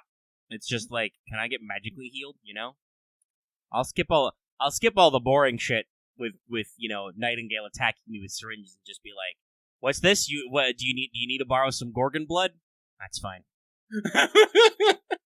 I'm saying borrow some Gorgon blood and Gorgon just turns around, what? Shut up, I'm sick, giant lady. It's nutty. I have NP8 Sthedo. Be quiet. I have stopped autoing at 58 runs because that's all the space I have for drops, and now I shall turn them in. That's all the he's got. Yeah, so anyway, get better now. Not get better soon. Screw that. Soon is for losers. Get better now. Now is the time. Go now. Get better. Yo, get better. Do it! Pain is just weakness leaving the body. And other XCOM medic quotes. What doesn't kill you makes you stronger. Or leaves you crippled for my life. personal favorite of when you use the medkit in XCOM is when, you're suffering, critical plasma burns. You're laying on the floor half dead. Is when the medic walks up to you, sprays the medkit spray in your face and says, rub some dirt on it. It's like, excuse you? I have been exploded by a giant alien robot, excuse you. But if we're going on the not techno scale, I would definitely pick servants who are max pampering. So yes, Tamamo and Boudica are at the top of that fucking list. Probably Europa as well. I don't know. I don't have a Europa, so I don't know. I know she's a good grandma, but I don't know how much. Actually, in that vein, Helena might be good too. She's not as pampering as everybody, but she's still a good grandma. Good Lole Baba. I think Helena would be the kind to tuck you in and read you stories anyway. Mm-hmm. I don't know about if Noodle Granny could go full pamper, but whoops. Moderate pamper's okay too. So, it'd be funny, but I actually think as a last note, we talking about a lot, other than Asclepius, we're talking about a lot of ladies. That weird nutty professor. You know how he gets around young people. Though, I don't know, the professor might try and teach me math while I'm sick, and that would just, push me further over the edge. No! No, Professor, I don't want to know about imaginary numbers. Alright, you want to hear about the time I stole something cool? Yes. Alright, but we move on. Sorry, I had to stretch there for a second. Also, yes, I'm pretty sure Tiamat would also do some good pampering. Probably. I mean, in Arcade, they gave her a fucking sweater, so... She demands that you bring your love interest before her so she may give him the Tia check. But this next one comes from Bunny Girl vs. Fantasia Potion. Why is she growing horns and a dragon tail? Ah, yes, you have succumbed to the Fantasia addiction that is Final Fantasy XIV. Next week, you will probably be a bunny boy. Afternoon or evening, I got a question for you. Was there something that you wish you knew about... Was there something you wish you knew about a mechanic in FGO that took you a while to know about it? Like Starway, for an example, when you started. Also, just want to send you good luck. So you can say if you're rolling for her. Oh, and Bunny Girl is still a Bunny Girl. Mechanics? No, I think I was personally doing research on most of this stuff, like, right away once the game was out over here, right? Like, you had clairvoyance and stuff. I'm trying to think, was there anything that I, whiffed back in the early days? Mechanic-wise, I want to say no. I'm pretty sure there's some things I've grabbed about in the past, but unfortunately, I can't remember them. Yeah, this is where the audience, sends us 50,000 clips of us, not understanding how something works back in the day, but then they have to go back and listen to old episodes, so who really loses? Checkmate, atheists. With that, though... Oh, shit, I got another black leather. Fuck yeah. With that, though, we shall move on.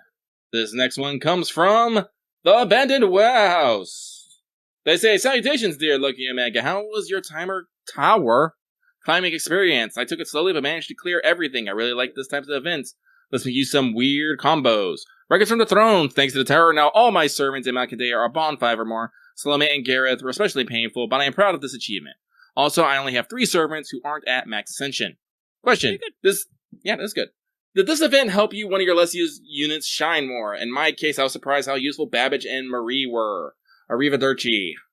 I did actually use Mary a lot, because she's one of, I have quite a few writers, but out of them, she's one who is actually, max leveled, but is not necessarily, pulling out all the stops for high difficulty content, so I did use her a fair bit.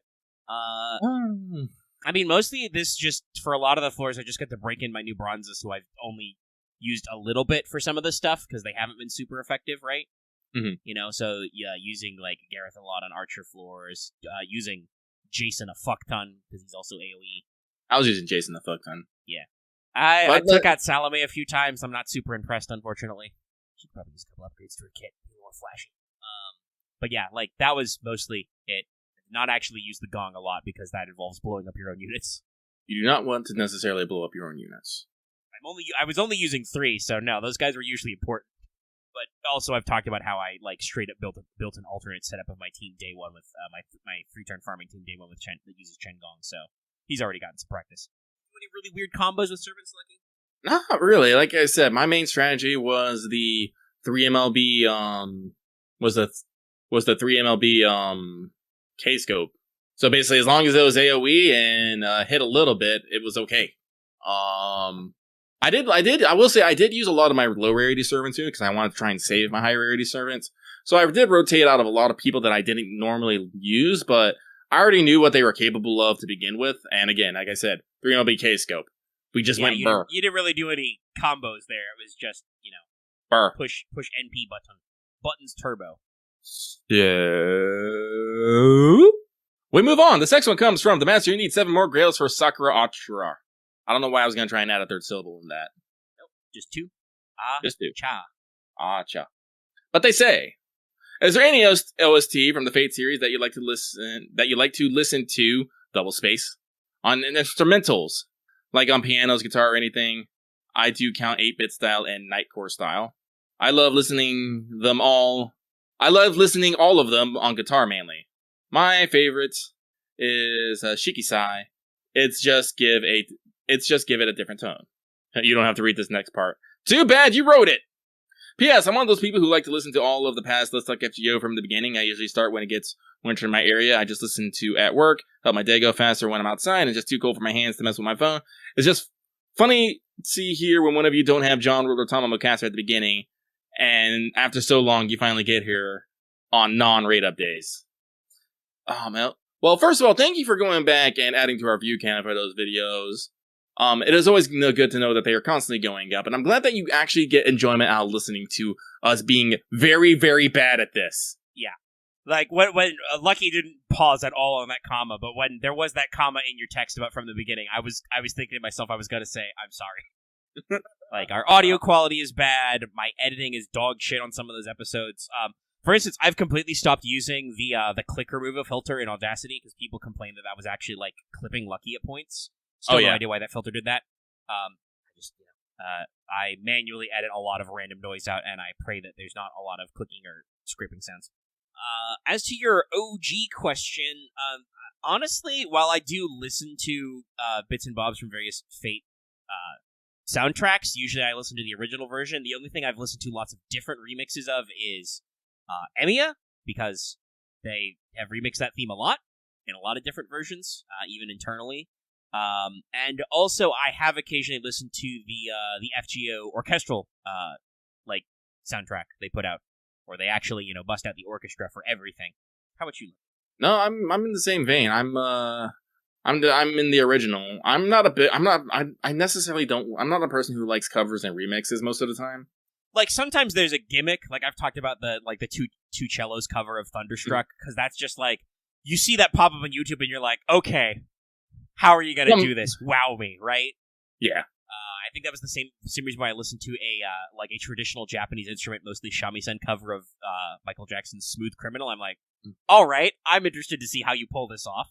But for this guy mentioned like Nightcore style, okay, you made it like sped up a little bit and higher pitched, cool. And you added some drum and bass, maybe. You got out the drum and bass machine, neat. Well, cool, but no, like I'm all about that. I'm still all about that the OG stuff. So yeah, unfortunately, I think that's my tinnitus. I think that's it there. So we shall move on. This one comes from the man who's apparently attracted to female knights. This is knights with no K, by the way. So, go outside, look at the darkness up there. That's a knight. That's a lady. That's a lady. Lady Darkness. Nyx. Yes, I was about to say, that's Nyx. Nyx is one of the more primordial ones, if I remember correctly, isn't she? Like, came before all that bullshit with Olympus? Yeah, I can't remember. There's, is it Primogeny? There's a special name for it in, like, all the theogonies and stuff, the origins of gods, but yeah, no. Darkness, chaos, air, primordial waters, there's gods for all that stuff. Thalassia, by the way, is the primordial water goddess. That's why it's called Thalassophobia, if you have it. If you don't have Thalassophobia, try looking off this continental shelf and get back to me. No. I won't say that's a phobia of mine, but I understand. That's deep. That's deep, and riptides are fucking scary. Yeah, I'm not. I've talked about this. I don't think I have a phobia of the ocean. I don't have the same response I do with, like, I've talked about how I had a traumatic experience as a child with, like, a bee or something, and that, like, actually gets me to have, like, a phobia response. But, like, I respect and fear the ocean, okay? The ocean's scary.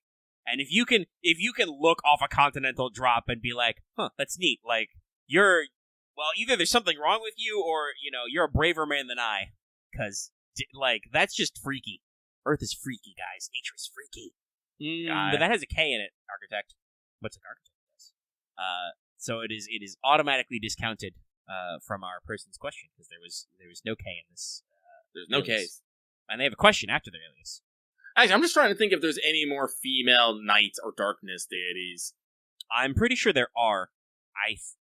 Sometimes the sun is characterized as feminine, but a decent number of moons, nights, etc.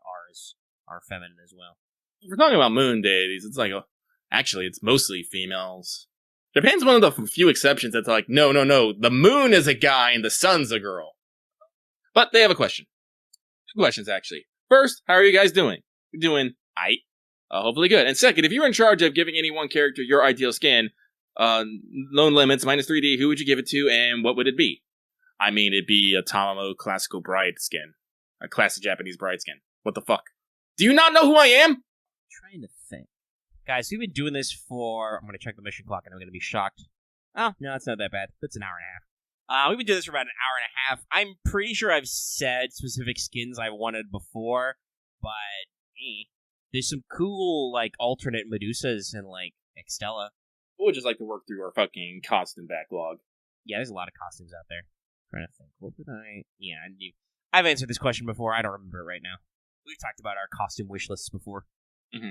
Yeah, 1 second. Okie dokie. So, with that, we move on. Thank you very much. This next one comes from an Arturia stan who cannot resist Medusa's offer for his bicycle. They say, "Greetings, Storm Shadow Lucky and Snake Eyes Omega. I hope you're both doing well. I am sending you the good vibes." G.I. Joe. What? So what the reference was. Oh. It was a G.I. Joe thing. Oh. I never watched G.I. Joes, actually. I haven't either, but somehow I remember what characters are called. It's probably the internet's fault. Probably. I did go see one of those movies once, but that was with a younger nephew. No, I'll respond to that later. Actually, no, hang on. Let me. Wiggling? Yeah, Jiggling? We're wiggling and jiggling. Sorry, I personally was dead silent there because I was completely poleaxed by something Loth posted in Triad Games. Apparently, one of the little mascots you can get in Yu-Gi-Oh! Master Duel, you can pull out his binoculars, and he's got 3 eyes. They're triple binoculars, and then Loth has posted an image of 2 Sandgans, each with triple binoculars, being like, meh. So yeah, that game's pretty cool. Stretching my bones. Chat, how are your bones? Audience at home. Obviously, thanks to the power of editing, this episode is not actually an hour and a half right now. The episode will probably be longer than an hour and a half, because we've got like 1 or 2 more mailbags, and then we gotta like do the pregame and the fan serve and all the other stuff. We'll probably faff about some other bullshit somewhere in there. But no matter what time it is, also consider when you hear this, stretching your bones. I don't need to stretch. I don't have bones. Well, stretch your viscous skin instead. I'll stretch my cartilage, which is not bone. Shark Lucky confirmed. Bah, Blast Lucky confirmed. What the? It's a shark on that can. Stretching is very important in tower climbing. To climb the tower, do you not stretch before a climb? I think I'm the only one who ever uses this emote. I think everybody forgets it exists until you post it, and then like everybody is just like, "Oh my god, I completely forgot that we have that emote." It haunts my dreams. Play with me. So, where were we? Yes. Questions. What interludes have you done recently that you enjoyed? I enjoyed both the interludes for Benny Anima and GYARU. I just need to bond up my Asclepius and read his. If you have Penthesilea, have you unlocked her new costume yet? Have a great rest of your weekend. I need to call Asclepius for a broken pelvis before Nightingales finds out. See, there's only one reason I can think of a broken pelvis, and that's Futurama related, and I'm just, Death by Snoo. Snoo. Actually, what happens if I flip? Oh, they've got to have the yeah. I mean, Futurama is such a different show. No, I don't have a Penth. I didn't get lucky on those, like, a couple of tickets during the event, and the event didn't exactly roll out too many more of them. So, no. But I do have the costume, like, obtained. I have the key obtained. I can unlock it later. For interludes, I talked about this earlier, but I had a lot of fun doing Prince of Landlings recently. And also, Moriarty's interlude, his brand new interlude, is quite interesting. It's a lot about that question people have about, yo, is this Holmes guy really on the up and up? So it's pretty interesting. Moriarty thinks thoughts and says things and has opinions. Though it opens comedically where it's just like, just a cavalcade of characters being like, that guy's evil. That man, never met him, but he's definitely evil. I see you've been reading HXD. I love that man. So, yes, interludes have you done lately that are cool? Well, like I said, I only did Benny Animas, because that's the only one that was feature complete. I'm currently working on GYARU, like, right now. He's not fully leveled yet. And I need to get Prince of Lanling Bond up. Because those are the next 2 I want to do, because, as I have learned, the Prince of Lanling interlude is actually a secret Blackbeard interlude. I'm like, yes, I need this in my life. Also, it's fucking amazing. They pull out some stops. They do some funny things with the FGO mechanics, the way they can like present sprites and stuff. You'll get a kick out of it, I know. So I'll get that later. But Yeah, I think that's it. Unfortunately, like, again, I'm really bad about doing well, not necessarily bad about doing interludes, but I'm bad about leveling and bonding. So I still have a backlog I need to get through. Yeah, I'll say while I did improve a lot over the course of the tower event, it was not necessarily uniform for reasons we've already discussed. And prior to that, I've been focusing. I haven't been paying attention to who is like at low bonds, like is not bond 5, and have been more like, hey, this servant's really close to bond 10. Can we finally put them over the top? Oh, which I did do not too long ago with Mordred, but yeah. So there's a little bit of like lack of focus in some elements, some areas. So currently, I'm having Asclepius, ride bond bitch because he needs to be bond 5 for his interlude. But with that, I think we have spoken on all of that. So we shall moveth oneth to the final one. This last one comes from Agent 418, who says, "Hello, Lucky and Omega. What Valentine scenes are you looking forward to? P.S. Have a great weekend. Fam, I'm gonna be real with you. The realest real. All of them. Listen, I love Valentines in general. I love things that give more characterization to characters. I like being able to spend time with characters. I want us to be closer. And Valentine's, gives me all of that in one concise, voiced scene. It's great. I love it. I want all of it. I have my ones that are, at the tippity top, but no, I'm excited for all of them. I'm looking forward to all of them. Well, and also I'll say, because, I don't go out of my way to, watch people repost Valentine scenes with subtitles on YouTube or whatever.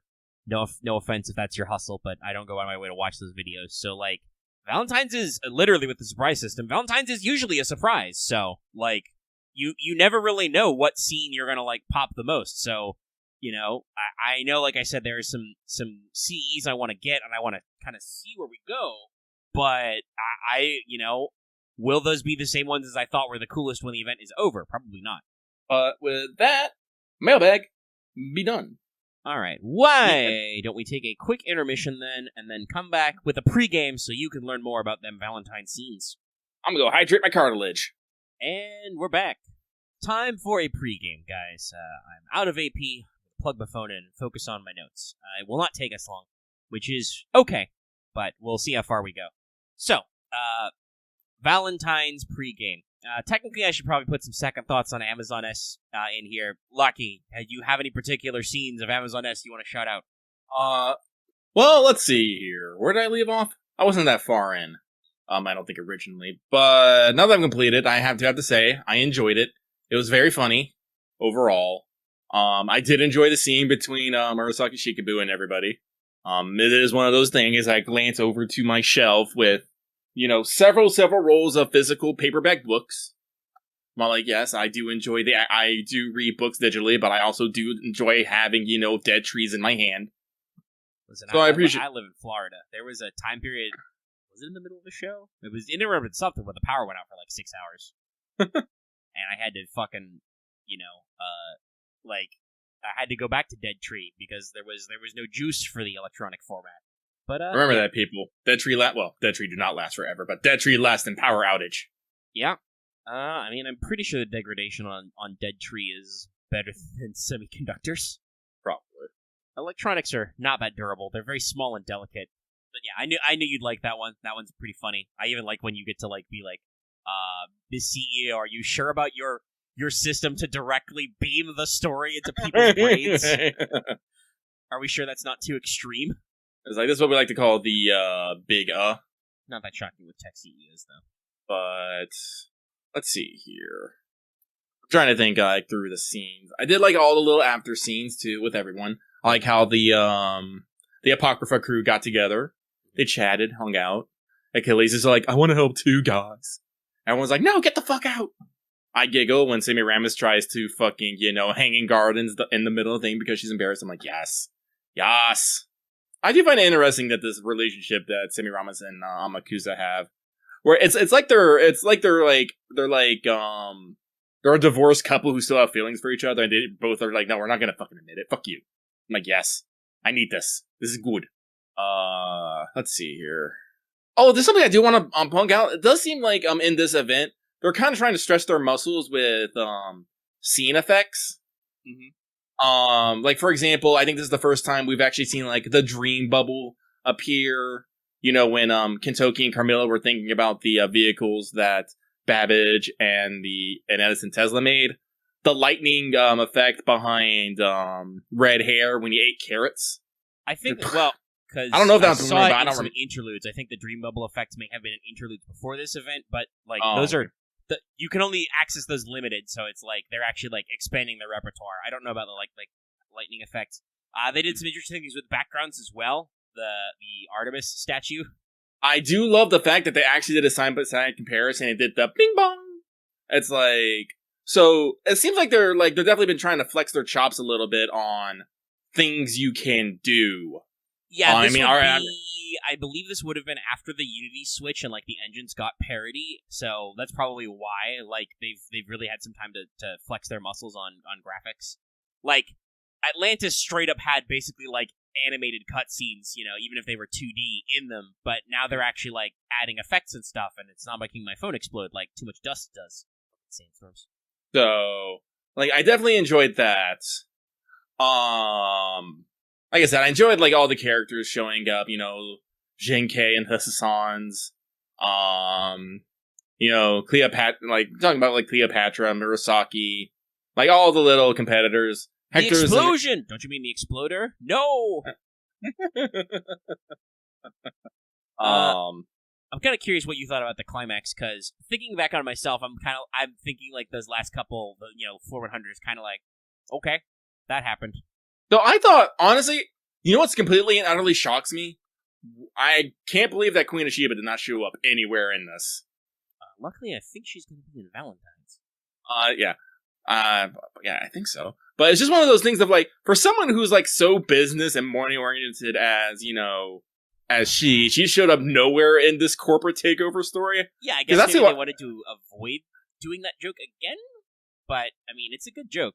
It's a good joke because my first thought was at the top it was going to be Queen of Sheba and like Atalante at the top, being like the fluffy ears corporation or something. Because that was my first thought when it was like the Temple of Artemis popped up. And I was kind of on the right track. Kind of. Yeah, I mean, like, I said, I was kind of confused. Like, a couple times they were like, the master should have an idea. I'm like, I literally have no idea. When they get to the top and the Amazons are there, I'm like, is it gonna be like our Penth again? And they're like, yeah, it is our Penth again. I'm like, okay, cool. Like, when she explains herself, I kind of get the logic, but I was like, I wasn't really thinking that direction. I know that there was an alleged, there was a ancient wonder of the world. They talk about the Temple of Artemis. I did not know that was allegedly connected to the Amazons. I've just heard of the ancient ass tempest of thing in there.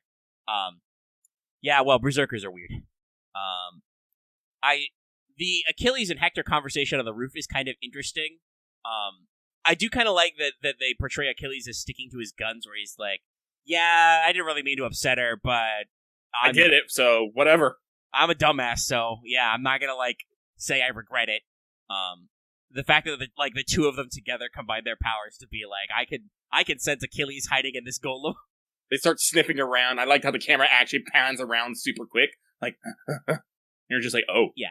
They include a couple of gags. I think the actual like story it almost feels like the writer realized at the end they were like, wait, fuck, I have to conclude this plot. It's over. But. Well, also, Axe, you literally failed to understand how berserkers work. They can't get over it. She's a berserker. She's mad about this one thing. She cannot be uninsane by summoning standards anyway.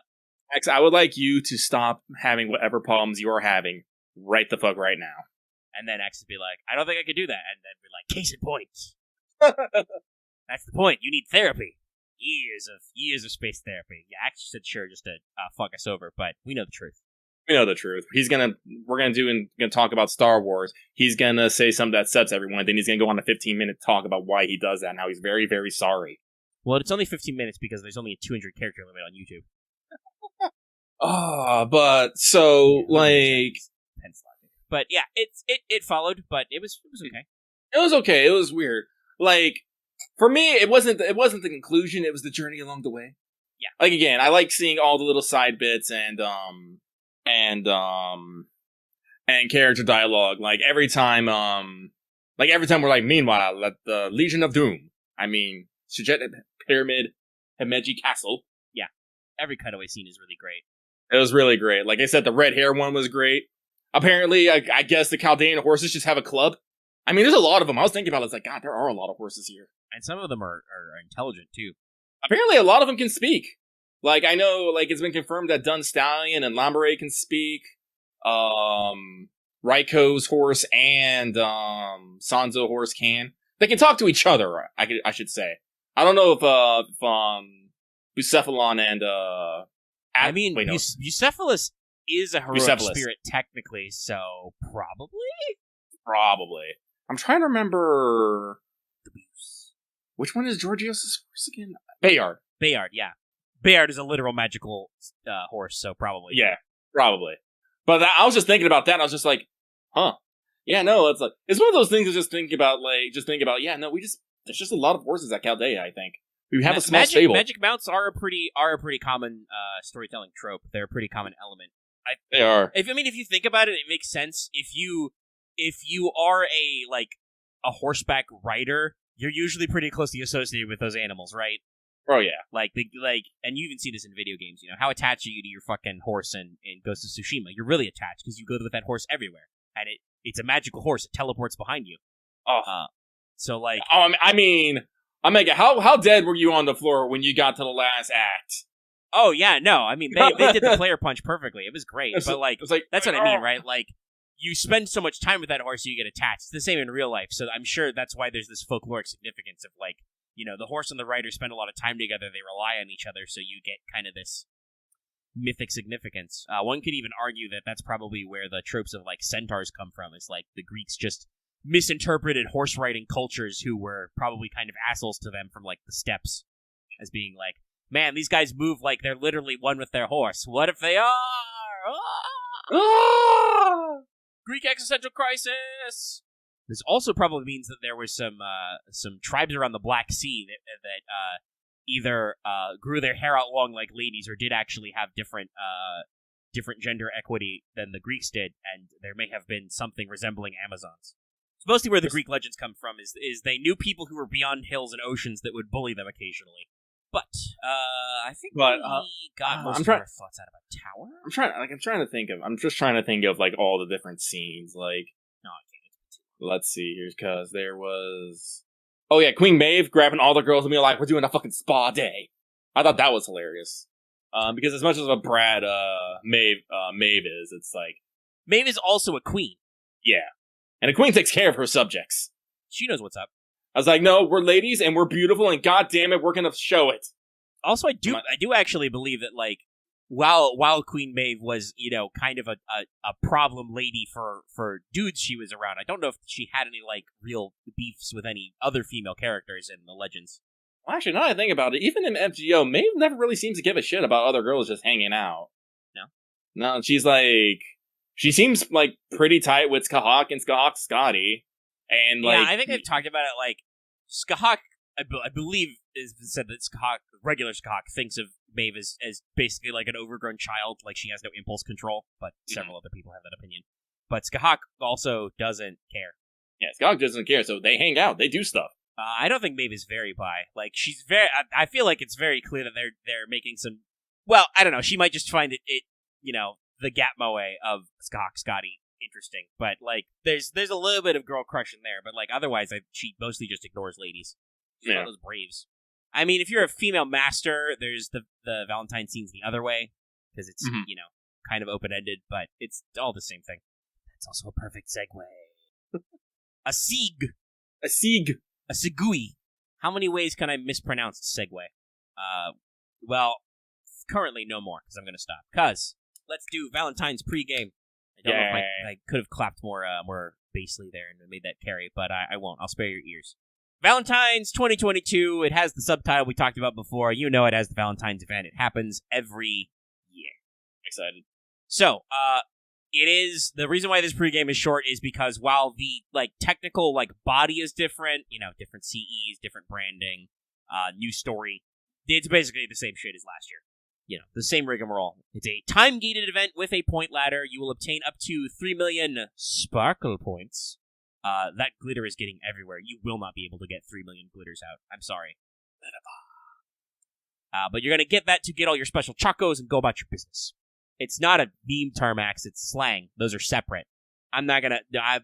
As a white man, I am not going to talk to Axe about the etymology of Slay Queen. That is not a discussion I'm going to have. Sorry. Where was I in my bullet points? Anyway, yeah, it's pretty simple. It's time-gated. It's got 7 segments, or 7 time gates, so you'll be doing this for a week, at least. Now, there is one new chocolate-related mechanic I want to get out of the way and explain to you. We do have a new system. This is not quite the super lock-on they've got, but we do have a new system called Friend Choco. You can now give friendship chocolate. So this is an item you will obtain during the event. You can use it up to 3 times per day. And the way it works is when you choose to activate a friend choco, after completing the quest, you get 10 mana prisms, and the friend whose support you use gets plus 200 friend points instead of the usual amount of friend points when they log in. If you use it on the same friend, the same person's support list, you don't get the MP.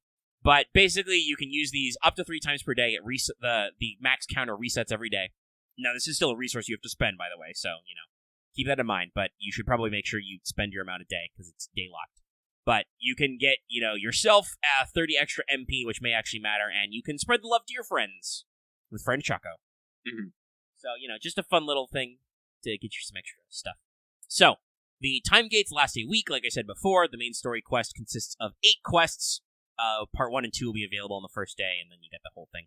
I believe the last 2 are available on the last day.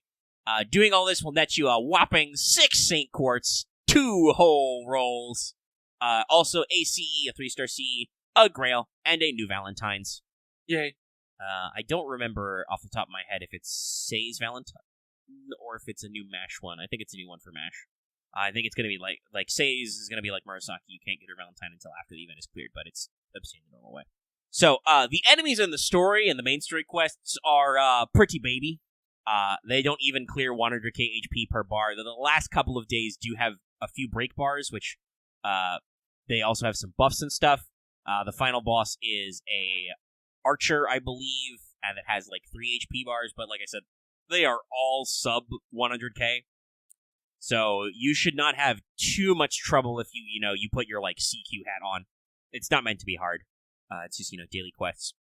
During these story quests, you'll have access to Lady Murasaki, Say, and about half a dozen other story supports, so you'll have plenty of help with this. Figure out all your shit. Now, free quests are much the same. They are also, as I said earlier in the show, you may not remember it, kind of baby. Some of the boss waves actually peak over 100k, but still fairly low. Every single node I have seen is monoclass. The final node, the last one you unlock, is Berserkers only for even more spice.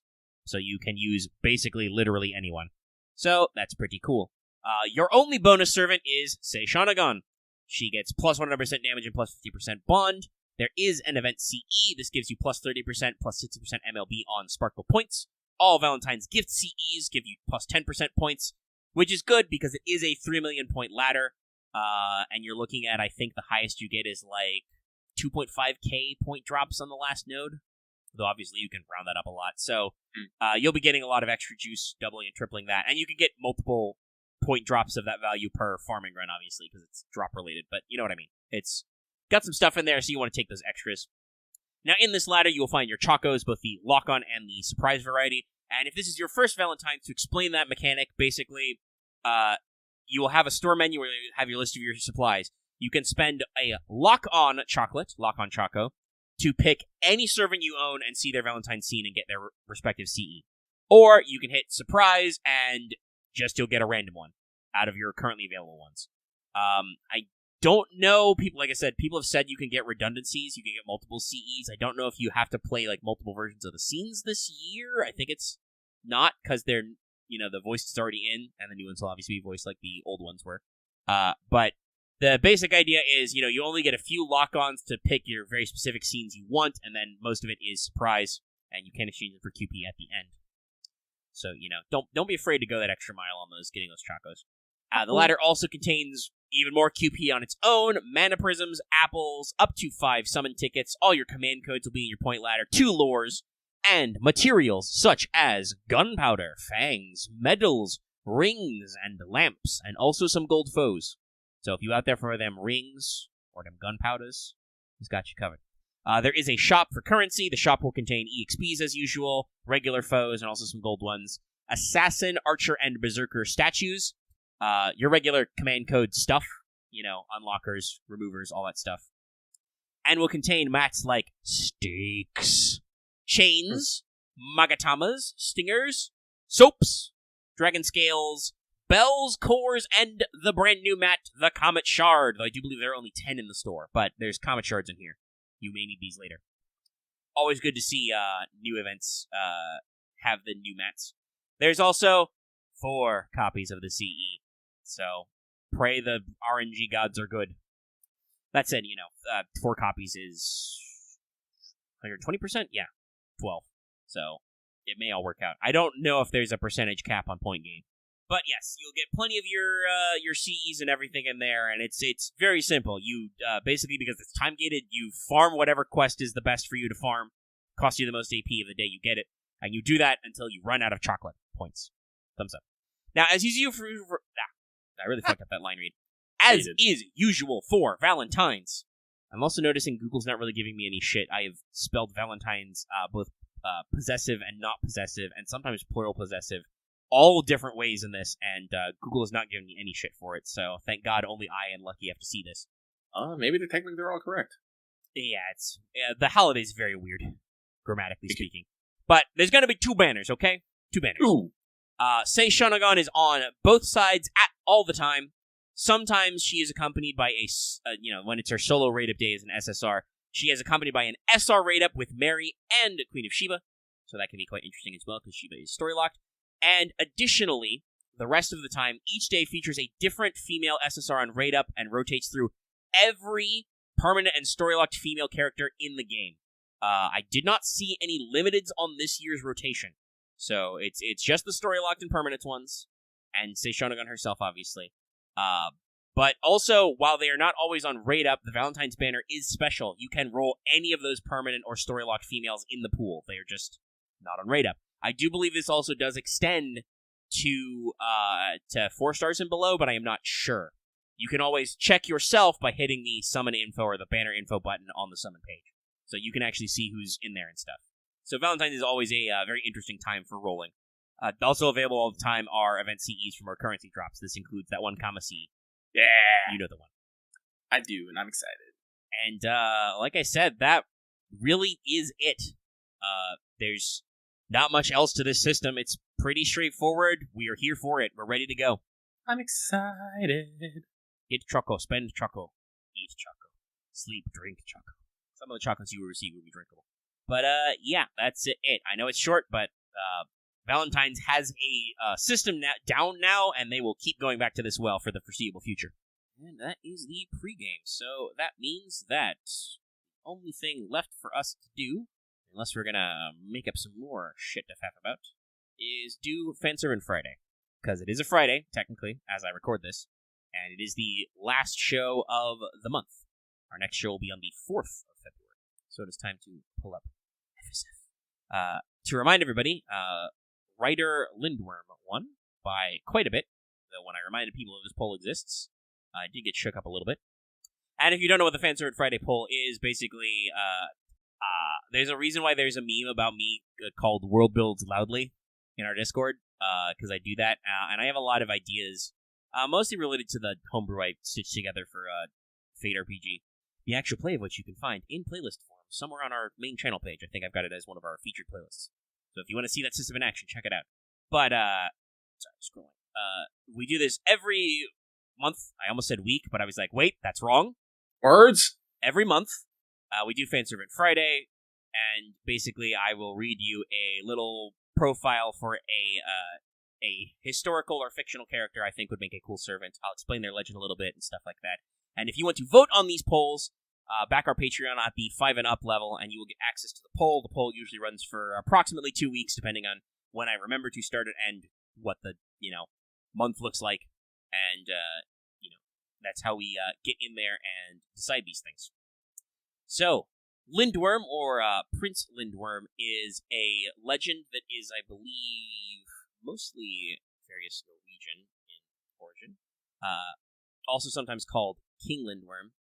Yeah, it's mostly Danish, but it's got a couple of other regional variations. Denmark, Sweden, Germany, etc. So, I got a funny story about this one. You may be curious, is this just an OSP shill? Kind of.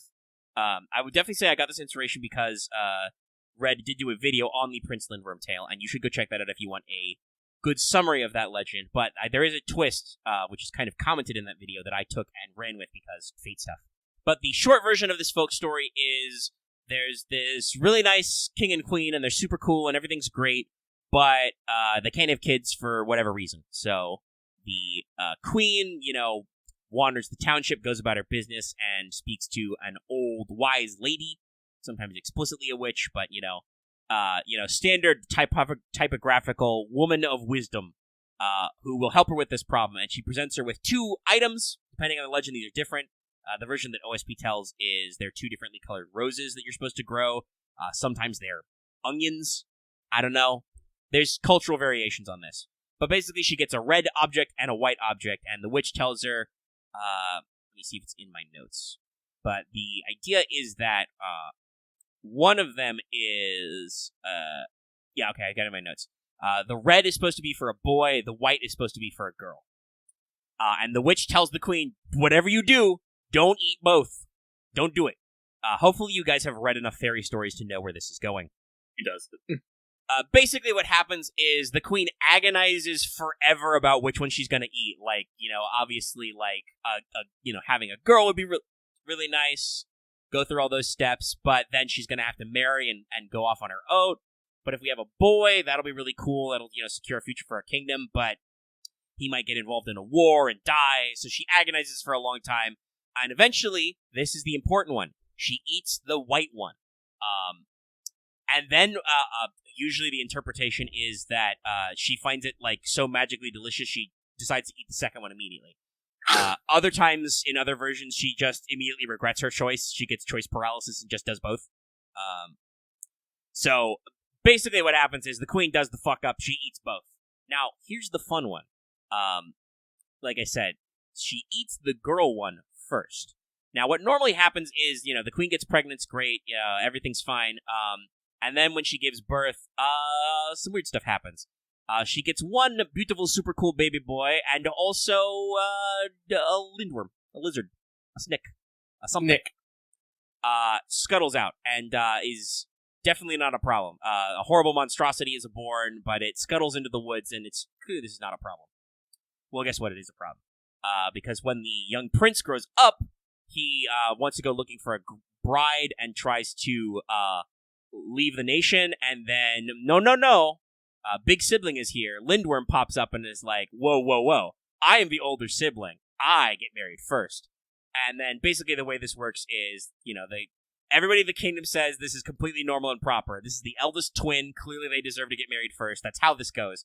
They present the prince or king Lindwurm with a bride. He doesn't like her. He eats her. They give him a second bride. He doesn't like that one either. He eats her. The king and queen are getting a little concerned that they're causing all these international incidents. This dragon out here eating princesses, as you do. So they get either some random farmer's daughter or one of the castle, maids to chip in and be the next victim. And it is very common with plucky peasant women in these stories. She's not going to take any of this shit. So she goes to the old wise woman for advice and tells her the whole magical thing. Make sure to get the Lindwurm to strip its skin and then have a bath of milk and lye ready. Here is a magical whip. And so the Prince Lindwurm and this new girl have a very kinky wedding night that involves shedding lots of skin. And it turns out that under all the snake skin, there's a beautiful and handsome prince who definitely didn't just eat 2 ladies. It's perfectly fine. And so King Lindwurm, or Prince Lindwurm. Everything works out great. But, as Axe caught in the chat, and Red actually pointed out in the post-credits for her video, I believe, why the fuck is the Lindwurm a dude? The queen ate the girl one first. Therefore, this is why this character in my notes is written as just Lindwurm, because it is a girl. Fate! Gender flips! But also following internal logic! So yeah, Lindwurm as a writer, because a lot of characters with monstrous mounts or other qualities end up as writers. Mm-hmm. Pretty basic stuff. Lawful neutral, I think. Lawful neutral, really? Yeah, like, the whole thing is, like, the story, remember, has no problems with the eating the ladies. The whole thing is presented as it is a matter of etiquette. The elder sibling must get married first, right? And in some versions, after the de-dragoning, the new king or prince Lindwurm turns out to be a pretty cool guy, right?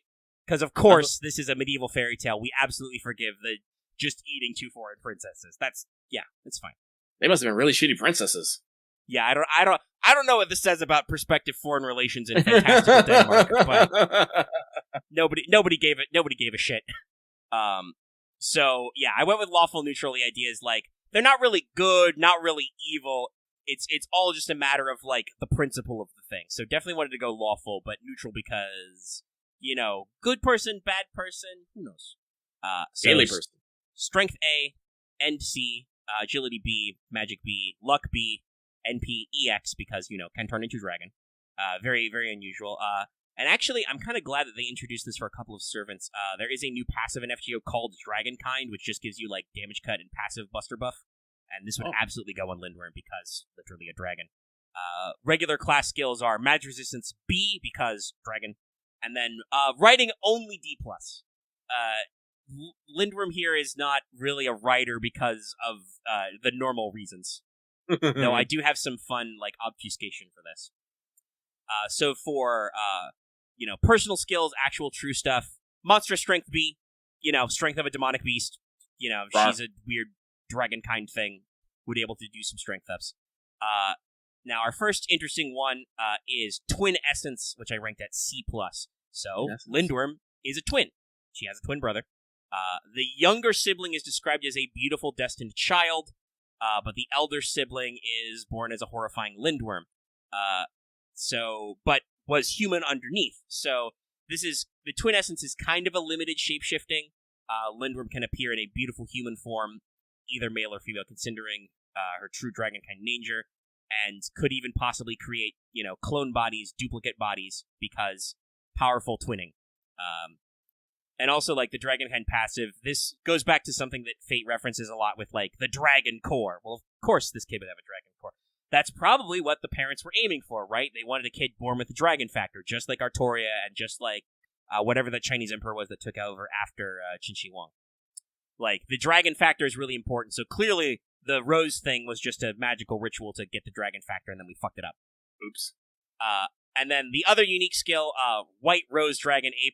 This is a Yu-Gi-Oh reference. I think there is actually a White Rose Dragon, but the big one is the Black Rose Dragon, is the very famous, iconic monster. But this actually talks about, the special ritual, ate the magic roses, red for a boy, white for a girl. Even though the elder sibling is described as male, she was born of the White Rose, so her true form is a woman with white hair, pale skin, supernatural charisma, the charisma of true royalty, but also, a dragon, so breath weapons. Her words are poison and seductive, so poison breath attack. Kind of like how Liz has supersonic, obviously we'd go for, a poison effect. So probably a charisma of, like, amp team damage, but then also probably poison the opposite team. Mm-hmm. Stuff like that. Twin Essence would probably be, like, maybe like a debuff cleanse and then either a taunt on somebody else or like an evade or something, a defensive ability. Yeah, there's a White Rose Dragon, there it is. There's a lot of extra Rose Dragons in Yu-Gi-Oh, but, the references. So, Noble Phantasms. Got a couple of fun ones.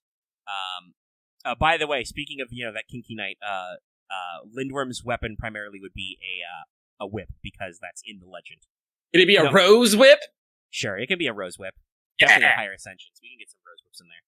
I don't know, like, just off the top of my tab, I'm definitely thinking it's a woman, but someone who dresses and maybe looks like a boy, kind of has that androgynous should absolutely have, the Bishonen line look of, like, one version is just, white tuxedo, white roses everywhere, very boyish, and then at a higher level, because I'm me, this character has to be full dragon girl.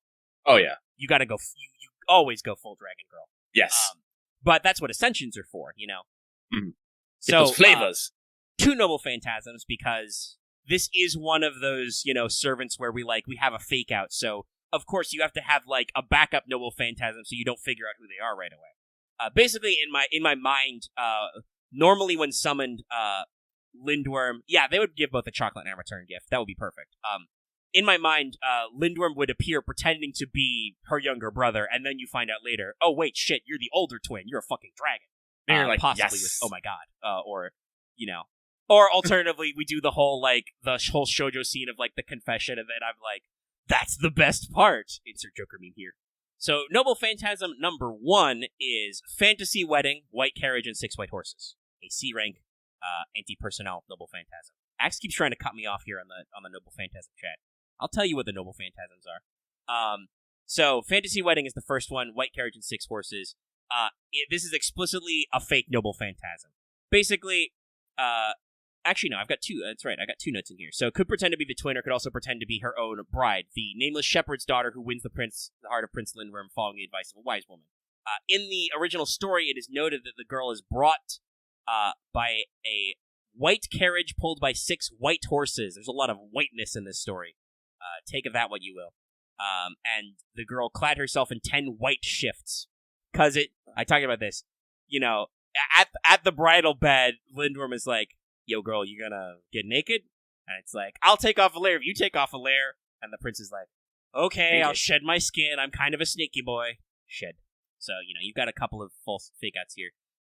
But basically what this actually is it looks like a spectral carriage, which resembles an onion for some reason, pulled by white horses, fit to carry a bride. This is kind of a manifestation of the elder siblings' quest to find a bride before the younger, an archetypal story made more complex by, the whole thing. But the prince's demand in the original story are very strict. The bride in question must be a virgin, and it must be true love. Woo. Which is probably why the first 2 princesses didn't work. Yeah. Because that was obviously those were just political marriages, and it didn't work out. Listen, I know that you're a medieval prince, Lindwurm, but you could just get a divorce. You don't have to. See, that's the question. Did Lindwurm actually marry the shepherd's girl? Yes. It turned into true love at the end. So, as a Noble Phantasm, basically, it's a fast carriage. It obscures Lindwurm's proper identity. You can kind of use it to attack, and if they don't fit her criteria for a bride, it does extra damage because rejection. And it's literally the opposite of Maeve's. Yeah. This would probably not be the feature Noble Phantasm of the animation, though it could be. This could just be because like I said, Monster Strength is kind of a, it makes perfect sense for this profile, but you could easily replace it with something. Totally be the fancier. summer version. Yeah, that would also work.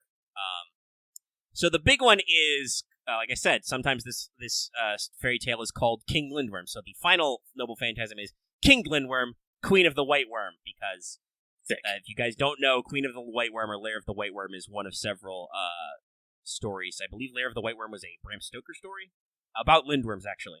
I don't know if it was related to Prince Lindwurm, but there's a lot of Lindwurm mythology out there. So this is the proper manifestation of a legend that, like I said, has a lot of variations. The Elder Prince is a Lindwurm, a serpent with legs. A result of a ritual failed to produce the king with a dragon factor. So the child is more of a phantasmal beast than a human, but demands a bride. It was considered by the king and their younger brother, so brides are brought forth, blah, blah, blah. And then the massive white serpent eats them. So by revealing the true name, and her true name, Lindwurm reaches her apex state. She turns into a giant serpentine dragon, glittering with white scales, and with massive jaws which can eat you whole. Can also, cosmic breath weapons, being king of serpents. Lindworms are often described as poisonous rather than, spitting hot fire. So, again, a lot of poison themes. And then the eldest twin, though, is... that's a great note. You should say that out loud. Oh, yeah, well, Axe was talking about things. But I was just thinking about, FGO has this thing about, different characters, but sometimes that doesn't fucking matter, because I do believe that Morgan will just call you husband all the time. So Lindwurm should just constantly refer to the master, no matter gender, as my bride. That is perfect. I love it. But yeah, so, I have the classic fate switcheroo, because the eldest twin is treated with respect and sometimes becomes king after her true gender was not recorded to avoid scandal. Because, it's the classic. Did you just assume this character's gender because they were a giant serpent? However, the reason why it's, while it is an anti-world Noble Phantasm EX, because becoming a fucking dragon is usually that highly rated, it's much like Kiyohime and Oryu. She can't do it all the time, because now that we're deep in the Age of Man, this is not how humans should be, so eventually her power reduces. Her essence only exists so long, she will gradually reduce back to her humanoid form, shedding her skin, because that's also how the legend goes. So this would probably be the actual, like, animation NP, turn into a giant white serpent with legs and, spit hot poison at somebody. Or eat them alive. Probably inflict toxic effect as well, especially if that first skill has, like, an AoE poison effect. Or maybe the damage amp has the poison up, and then the NP inflicts the poison. I'm not sure. There's options here. Yeah, there's a couple of different interpretations. But like I said, this was just... I watched this video. OSP obviously does very good work talking about, folklore and legends and stuff, summarizing myths. And then there's just this little note at the back, and I'm just like, oh yeah, you're right. The queen did eat the girl one first. Why isn't the dragon a girl? Because, of course, I'm me. Why wouldn't I think that? And then I just ran with it as a servant idea. I'm glad you guys latched onto that one and let me explain this, because this is exactly the kind of, like, weird, obscure shit that Fate's researchers likes to dig up and be like, hey, wait a minute. So, yeah, there you go. The lesbian dragon girl prince with whips. Because, like I said, the original legend is very kinky. It involves stripping, whipping, and baths of milk. Might be a little bit of a masochist, then. Listen, we don't make any judgments here. Oh, I'm not judging. I'm formulating this personality in my head. Mm-hmm. But no, I dig it. I love it. Lucky just loves more dragon girls. Yeah, I guess Lindwurm would be into the, like, either, like, dominance reversal or, like, gap moe, because if you think about it, it's like, I want a virgin who loves me truly, but the girl that worked out with was a feisty shepherdess who, like, like I said, whips and bats of lie and shit. So, awaken the whole new world. We don't kink shame here. We don't. But yeah, that is Lindwurm. I don't know exactly who will be on the list for next month, but it will probably be true love themed as well, because it is Valentine's, month. And I did actually dig up and rewrite my old description for your boy Aeneas, so he will be on there, because, he's literally, son of Venus. It's kind of a big deal. Let's see. Okay, I got a couple I can pull up. But yeah, that's what we had there. I hope you guys enjoyed that. You guys can also dream of dragon girls wearing double-breasted suits. I leave you with this thought, and I think that is the body of our show this week. Just in time for a daily reset. Log in, everybody. I'm not going to log in because my phone's across the room. It's plugged in, but soon. So I think it's time for the wind down. Let's see. What do we have on the upcoming schedule? Let's see. Obviously, Solomon's still coming soon. We hope. Should be coming soon. Well, be sure to talk about that once it's available in places. Proper places, not, bootleg places. I pay for the privilege of observing these things. Obviously, the new Valentines will start on the 1st, so that's a little speedy. Some people have been wondering, like, oh my god, are we going to get, Olympus before IENC? I don't think so. Because remember, it said that Olympus won't be until, well, definitely says March, but I think it said late March, so we're speeding along. I don't think we're going that fast. What they probably just do is do the Odysseus event earlier, which is going to kill me. I'm already super doomed. I need more, gap time where you guys give me quartz for nothing. Guys, please help me out. I need to get my login streaks together. But so that means next week you will have to look forward to us after several days of story, though obviously it's time gated, so it won't be, complete yet. But several days of story, and also probably some fun new Valentine scenes we'll see. All kinds of other fun stuff. I will want some CEs, though I'm not going to go particularly ham because I don't have a lot of Saint Quartz, even though I do like to say. Oh, yeah, I alluded to before, but yes, you should expect Wanted. Yeah, I do gotta bust my hump this weekend because, of course, short notice, but yes, I will try to get that out to you in time for the, maintenance and release and stuff. Yay, work. It be. How it be. It be. So, look forward to our commentary then. Like I said, the stream for JP isn't until that following Sunday, but everything they've got going on right now ends on the 1st, so there's got to be something that happens. I don't know if it's like hunting quests or interludes or rank ups or, another free release. Maybe we free release CCC and we main interlude OQ. I don't know. But something will have happened in JP as well, so we busting out. I think that's most of the stuff. Lucky, can you think of any news items on the horizon? No, we got Solomon on the way, Valentines. No, I don't think there's any actual other news in the works. Yeah. Like I said, something will happen in JP. What it will be, we don't fucking know. It's probably not Valentine's itself yet, because they have a stream upcoming, but they'll do something. I'm pretty sure we're not done. I do think we might do CCC and maybe OQ. Yeah. That seems to be the track we're on, right? Right. We're dumping all these events to free really fast, so it makes sense that CCC would be next. That probably means, like I said, a split rate up banner between some combination of Melt, Kiara, and King Protea. So if you're playing JP, watch out for that. It's going to be super sick. There'd be a refresh on CCC CEs as well, probably. I wouldn't mind some rank ups or some interludes for some boosts, but they seem to be on this kick. Maybe we'll see more advanced quests. I don't know. They are very dedicated. They have been doing this for like almost a month now. This Arc 1 improvement package. So we're really committed to that 2022. So with that out of the way, though, with your future predictions as usual, it's time for the old-fashioned wind down. I think. Obviously, I would like to let everybody know, it's the end of a month, so I am looking at our revenue numbers. They're pretty close, but they're not quite tipped over. So if you like us to eat and stuff, drink and be merry, consider chipping in a little bit. Every little bit helps with your patron memberships, your channel memberships, or just drop us a line, drop us a tip for a super chat or super thanks. That'd be cool. Pop us over the rim, and also just watch this video a lot, please. Thank you. So keep that in mind, but other than those general terms, and obviously, like I said, new month, there will be a new patron poll offensive on Friday. I don't think we've gotten a huge response in the comments about people calling for an Extella summary, but I will probably work on that, if we're going to have some dead weeks in here somewhere. Because there was some... Obviously, our patrons in live chat were very excited, but I don't remember if we got a lot of side splash in the comments below. Let us know your thoughts in the comments. They actually matter. We read your comments. We get notifications about them. I check in on them. So, if you have something you want to say about a suggested topic or something, scooch me. Just slip me a line. I'll know. I see everything. But with all that, we will just move on to our little old outro. So if you're watching this video on YouTube right now, be sure to give it a like if you liked it. You can also dislike it.